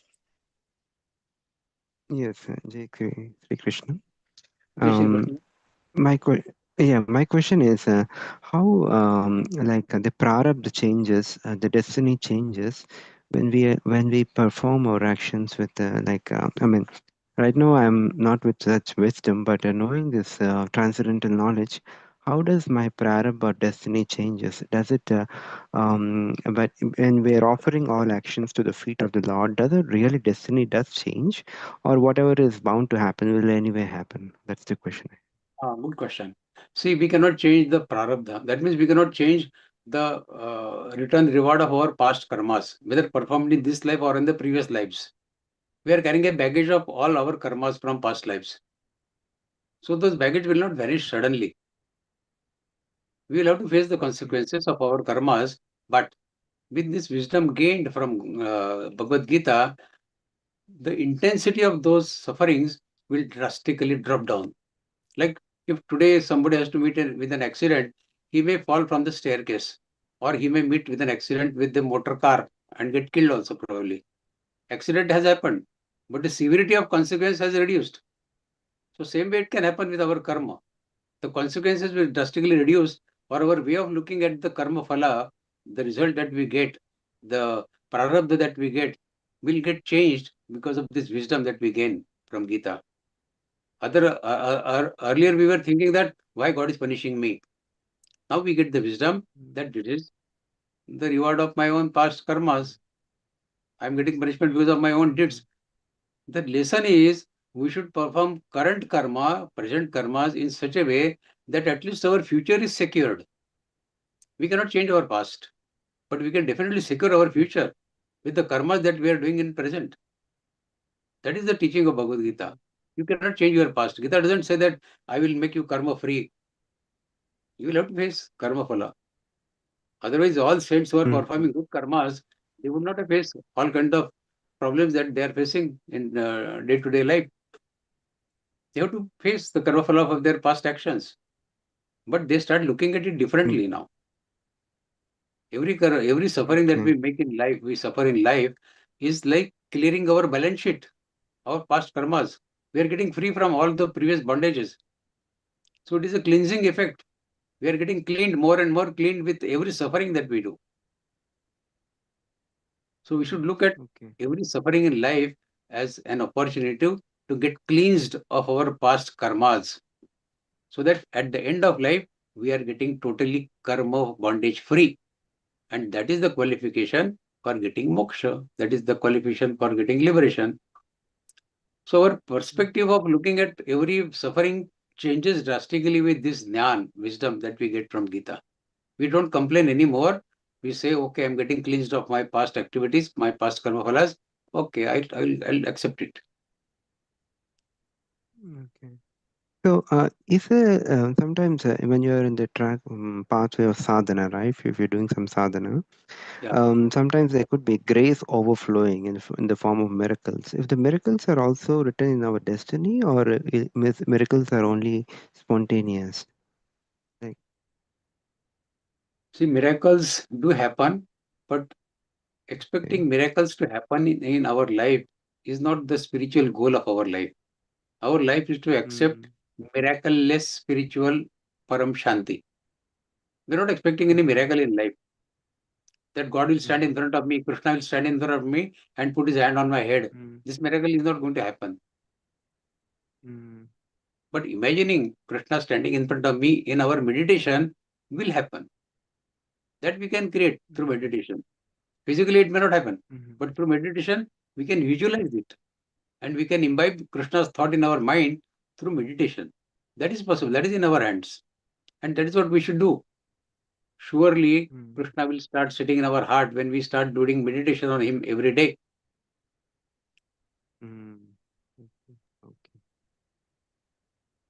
Yeah? Krishna. Jai Shri Krishna. Vaidya.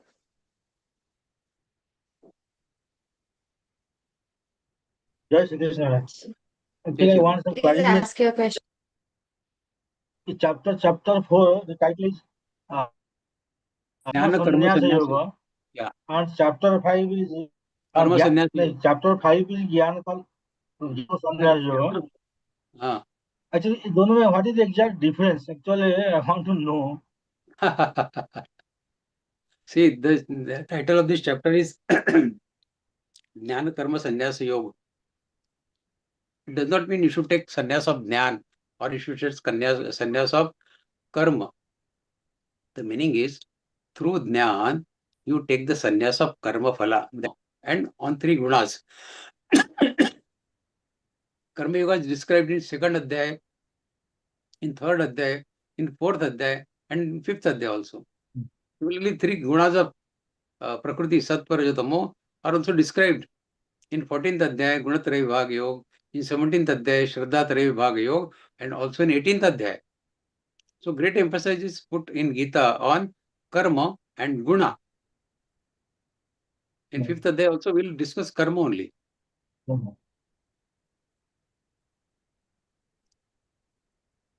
Thank you. Okay. Thank you. Any questions, please? Yeah. Devasis Paul here. Please unmute yourself.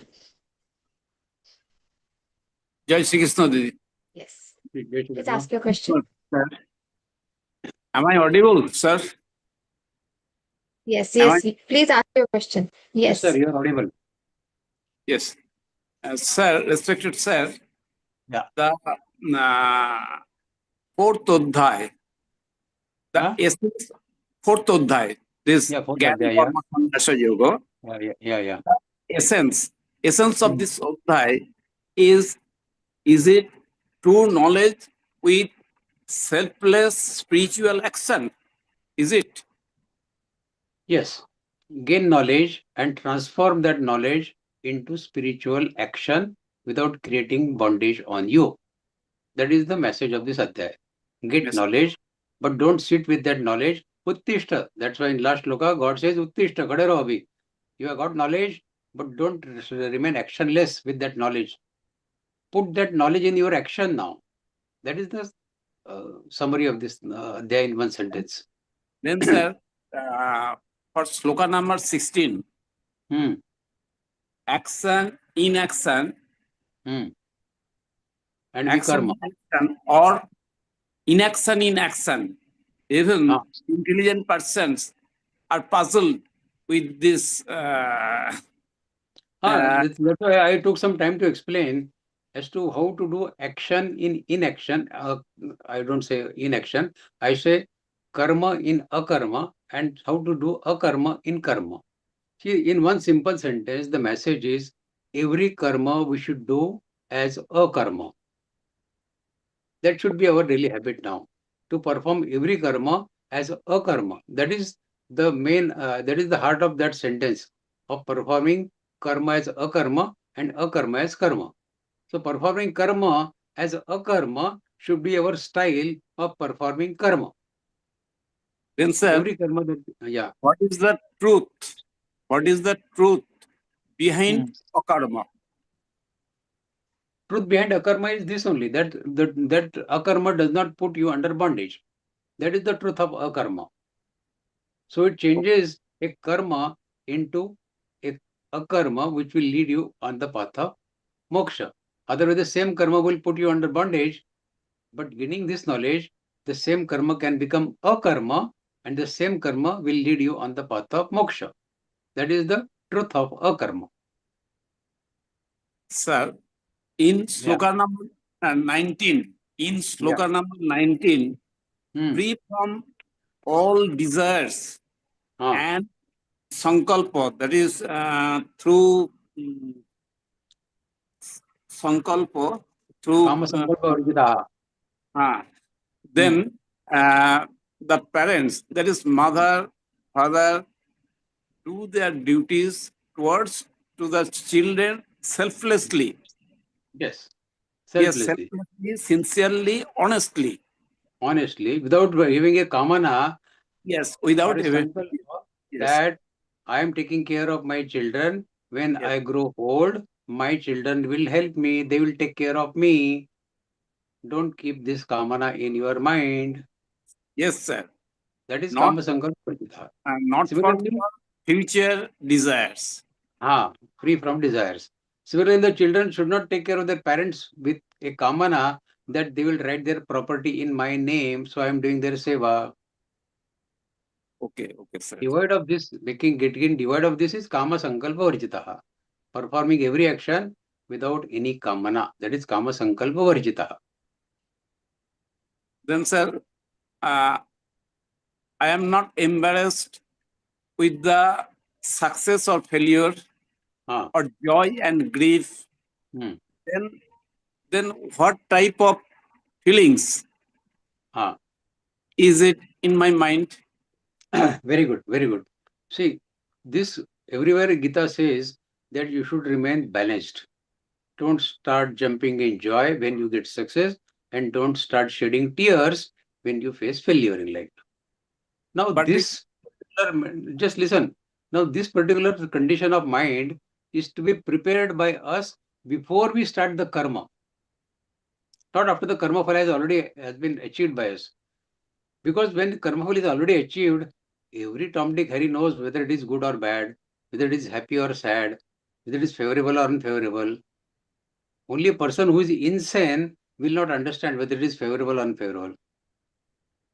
The point is, we should get prepared mentally ourselves before starting the karma, that the karma phala may be good or bad, may be favorable or unfavorable, may be profit or loss. Irrespective of that, I will not lose my mental balance. Is that samatva bhava? Equanimity is that equanimity which you have to have in your mind before you start the karma, not after the karma has already produced the result. It is too late to have that equanimity in your mind. Then, so sir, equanimity is it is well connected with the sloka number 47 of second adhyaya. Second. Same adhyaya. Same. See, as I said, same principle has been hammered by Bhagavan in Gita many times, because he knows that people will not easily understand it. So he's hammering the same nishkam karma, nishkam karma, nishkam karma. And again, gunatraya vibhaga yoga, shraddhataya vibhaga yoga, 18th adhyaya also. Guna and karma. These two things have been hammered repeatedly in Gita, in many slokas, in many chapters. Yes. The same message is there in that. Yes, sir. Karmanyavadikarasti ma phaleshu kadachana ma karma leturu mati samvastu karmani. Okay. Jai Shri Krishna. Jai Shri Krishna, sir. Jai Shri Krishna. Nisha Didi, please ask your question. Jai Shri Krishna Bhaiya. Jai Shri Krishna.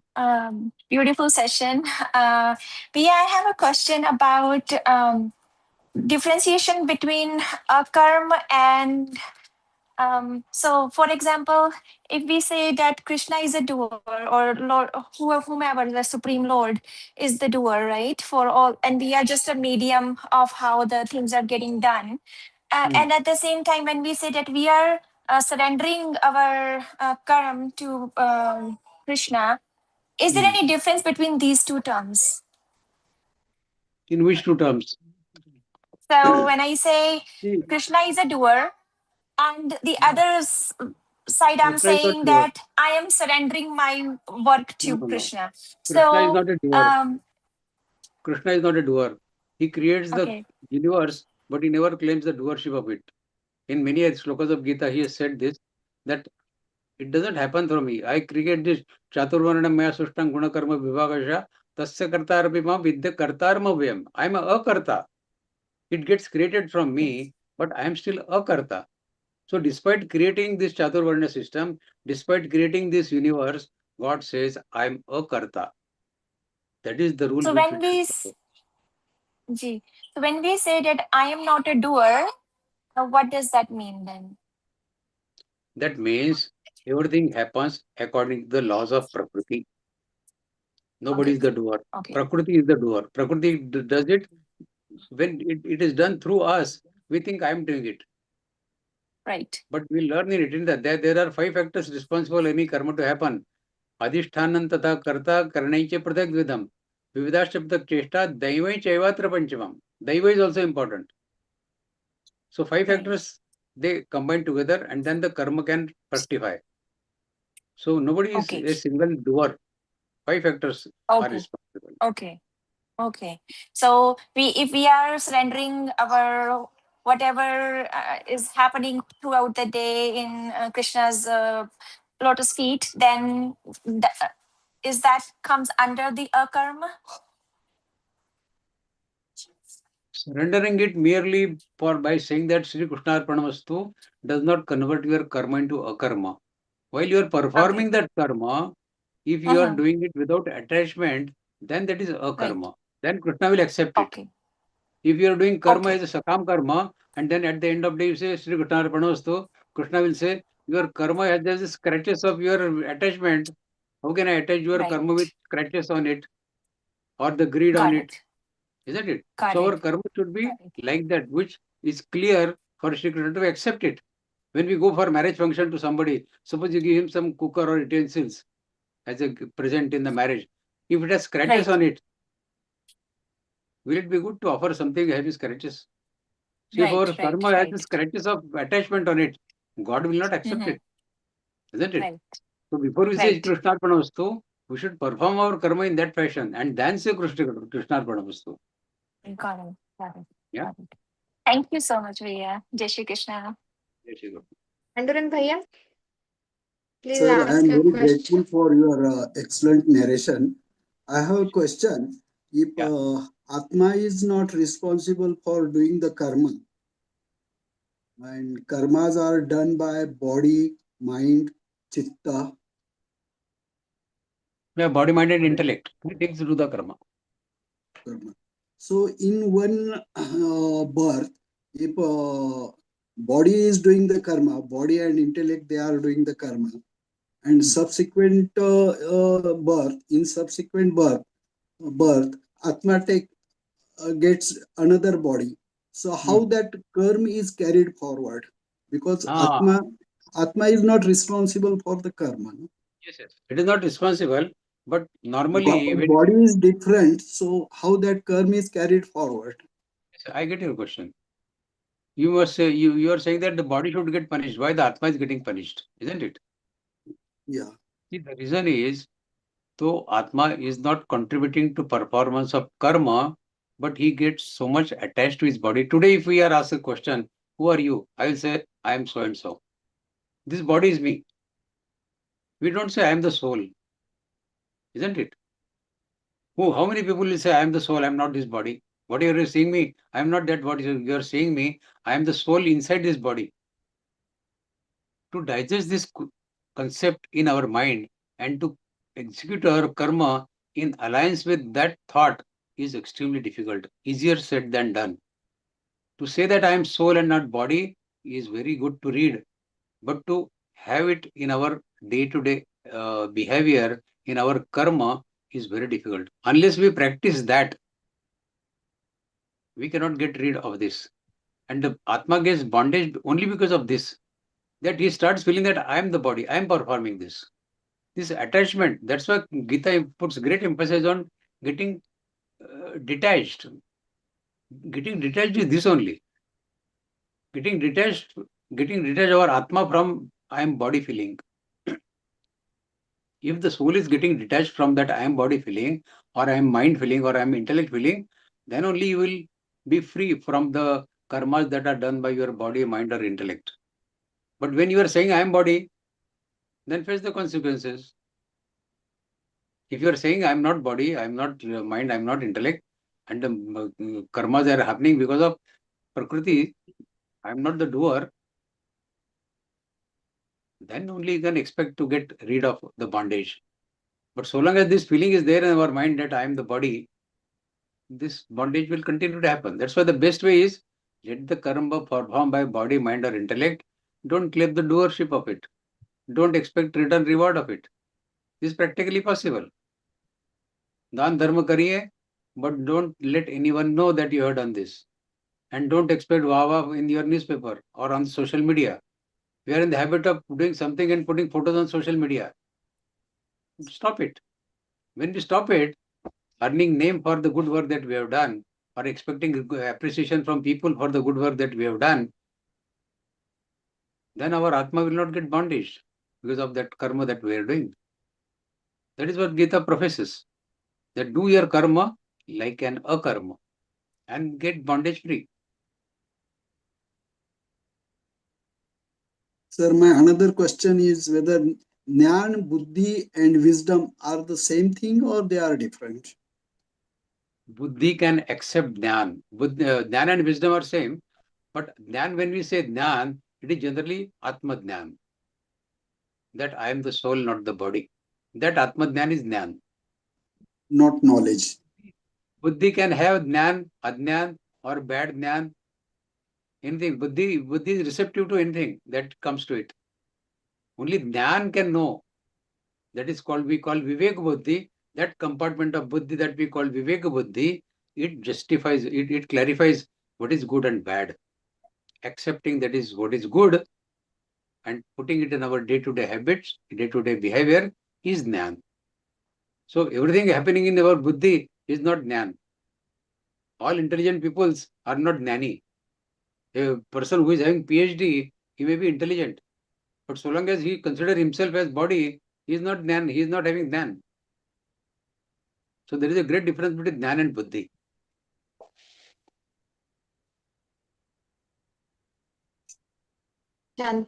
Shantanu-ji? Jai Shri Krishna. My question is, what is the difference between Sanchit karma and Prarabdha karma? Can you Good. Yeah.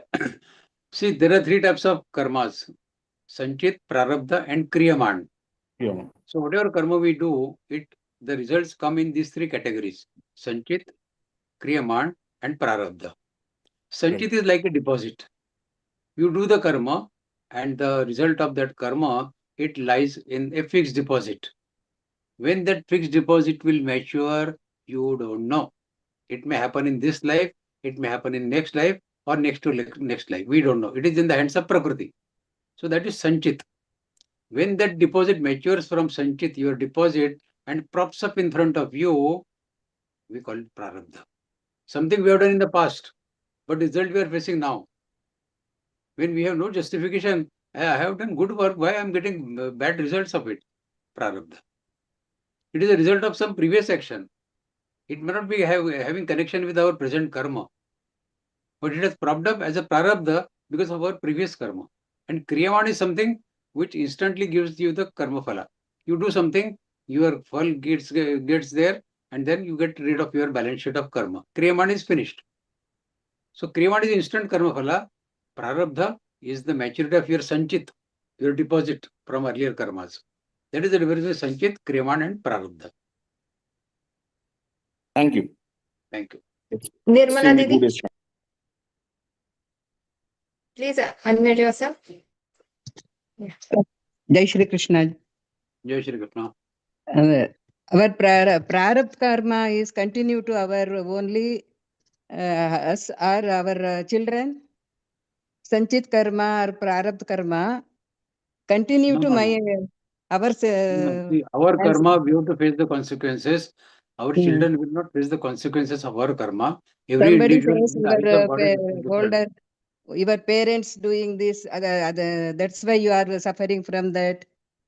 Somebody says, is it true? Sanchit karma, prarabdha karma continue to our children or not? No. Your karmas you will have to face the karma phalas, not your children. Children have different soul, different samskars, and different record of their past karmas.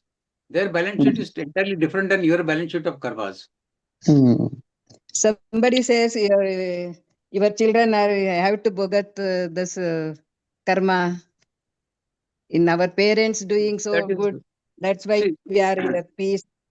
See, Somebody the thing says. is, if they are facing difficulties in life because of their parents, you can't blame their parents.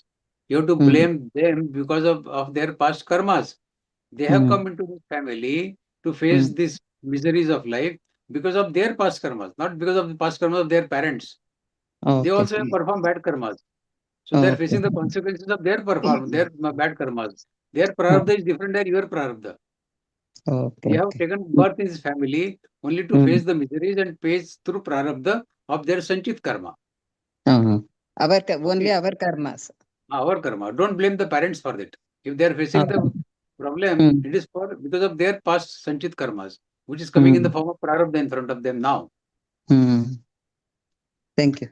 Thank you, sir. Thank you, sir. Please ask your question. Jai Shri Krishna. Jai Shri Krishna. Jai Shri Krishna. Guruji, man, buddhi, is it same or any difference between those words? Man and buddhi are two different things.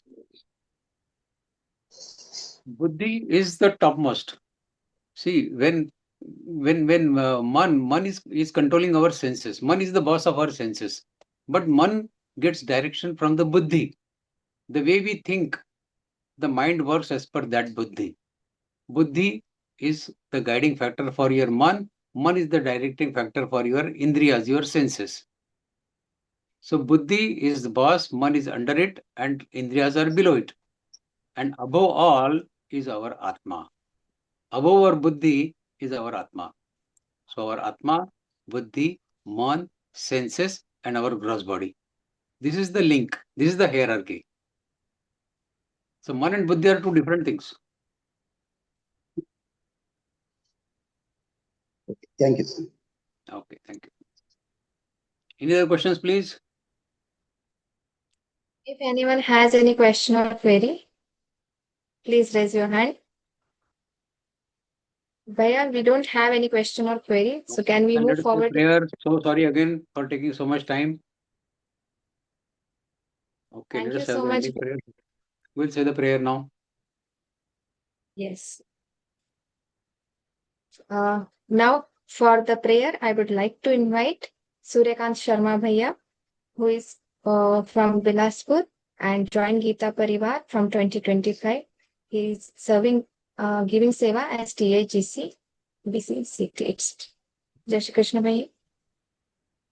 योगेशं सच्चिदानन्दं वासुदेवं प्रजप्रियं धर्मसंस्थापकं वीरं कृष्णं वन्दे जगद्गुरुं कृष्णं वन्दे जगद्गुरुं ॐ श्रीकृष्णार्पणमस्तु।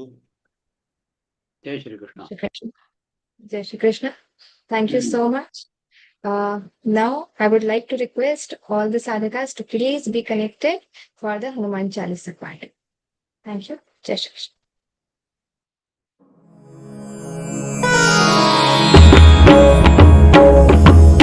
श्री गुरु चरण सरोज रज निज मनु मुकुरु सुधारी बरनउ रघुबर विमल जसु जो दायक फलचारी बुद्धिहीन तनु जानिके सुमिरौ पवन कुमार बल बुद्धि विद्या देहु मोहि हरहु कलेस विकार।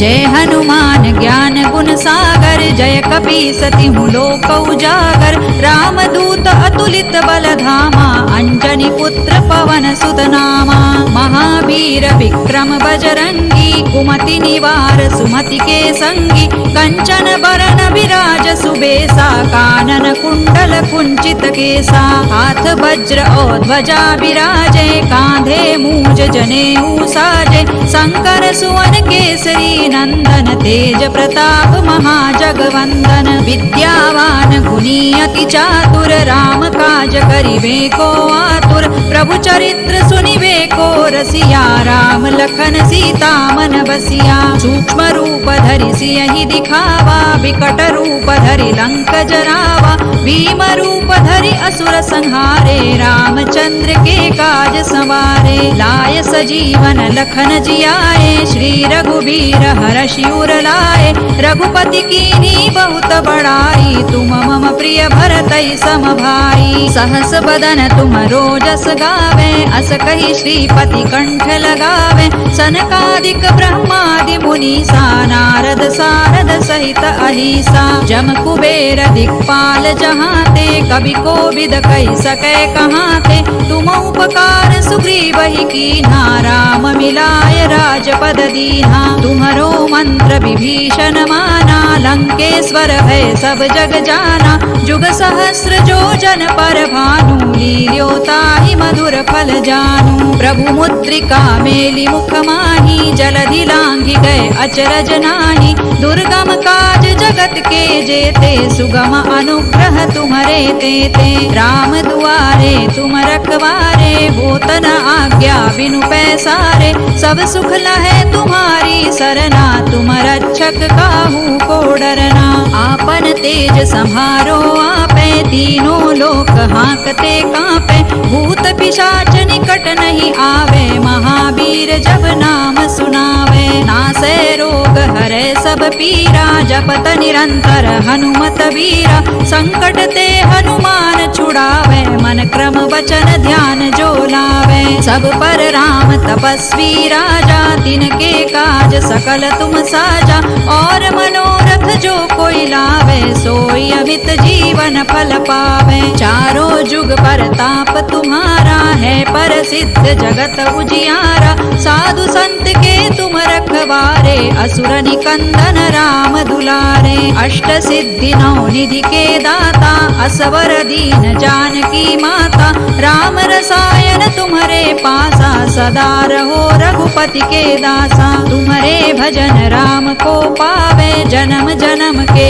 दुख बिसरावे अंत काल रघुबर पुर जाई जहाँ जन्म हरि भक्त कहाई और देवता चित्तन धरई हनुमत से सर्व सुख करई संकट कटे मिटे सब पीरा जो सुमिरे हनुमत बलबीरा जय जय जय हनुमान गोसाई कृपा करहु गुरुदेव की नाई जो सत बार पाठ कर कोई छूट ही बंदी महासुख होई जो यह पढ़े हनुमान चालीसा होय सिद्धि साखी गौरीसा तुलसीदास सदा हरि चेरा की जय नाथ हृदय महडेरा पवन तनय संकट हरना मंगल मूर्ति रूप राम लखन सीता सहित हृदय बसहु सुर भूप सियावर रामचंद्र की जय पवन सुत हनुमान की जय उमापति महादेव की जय।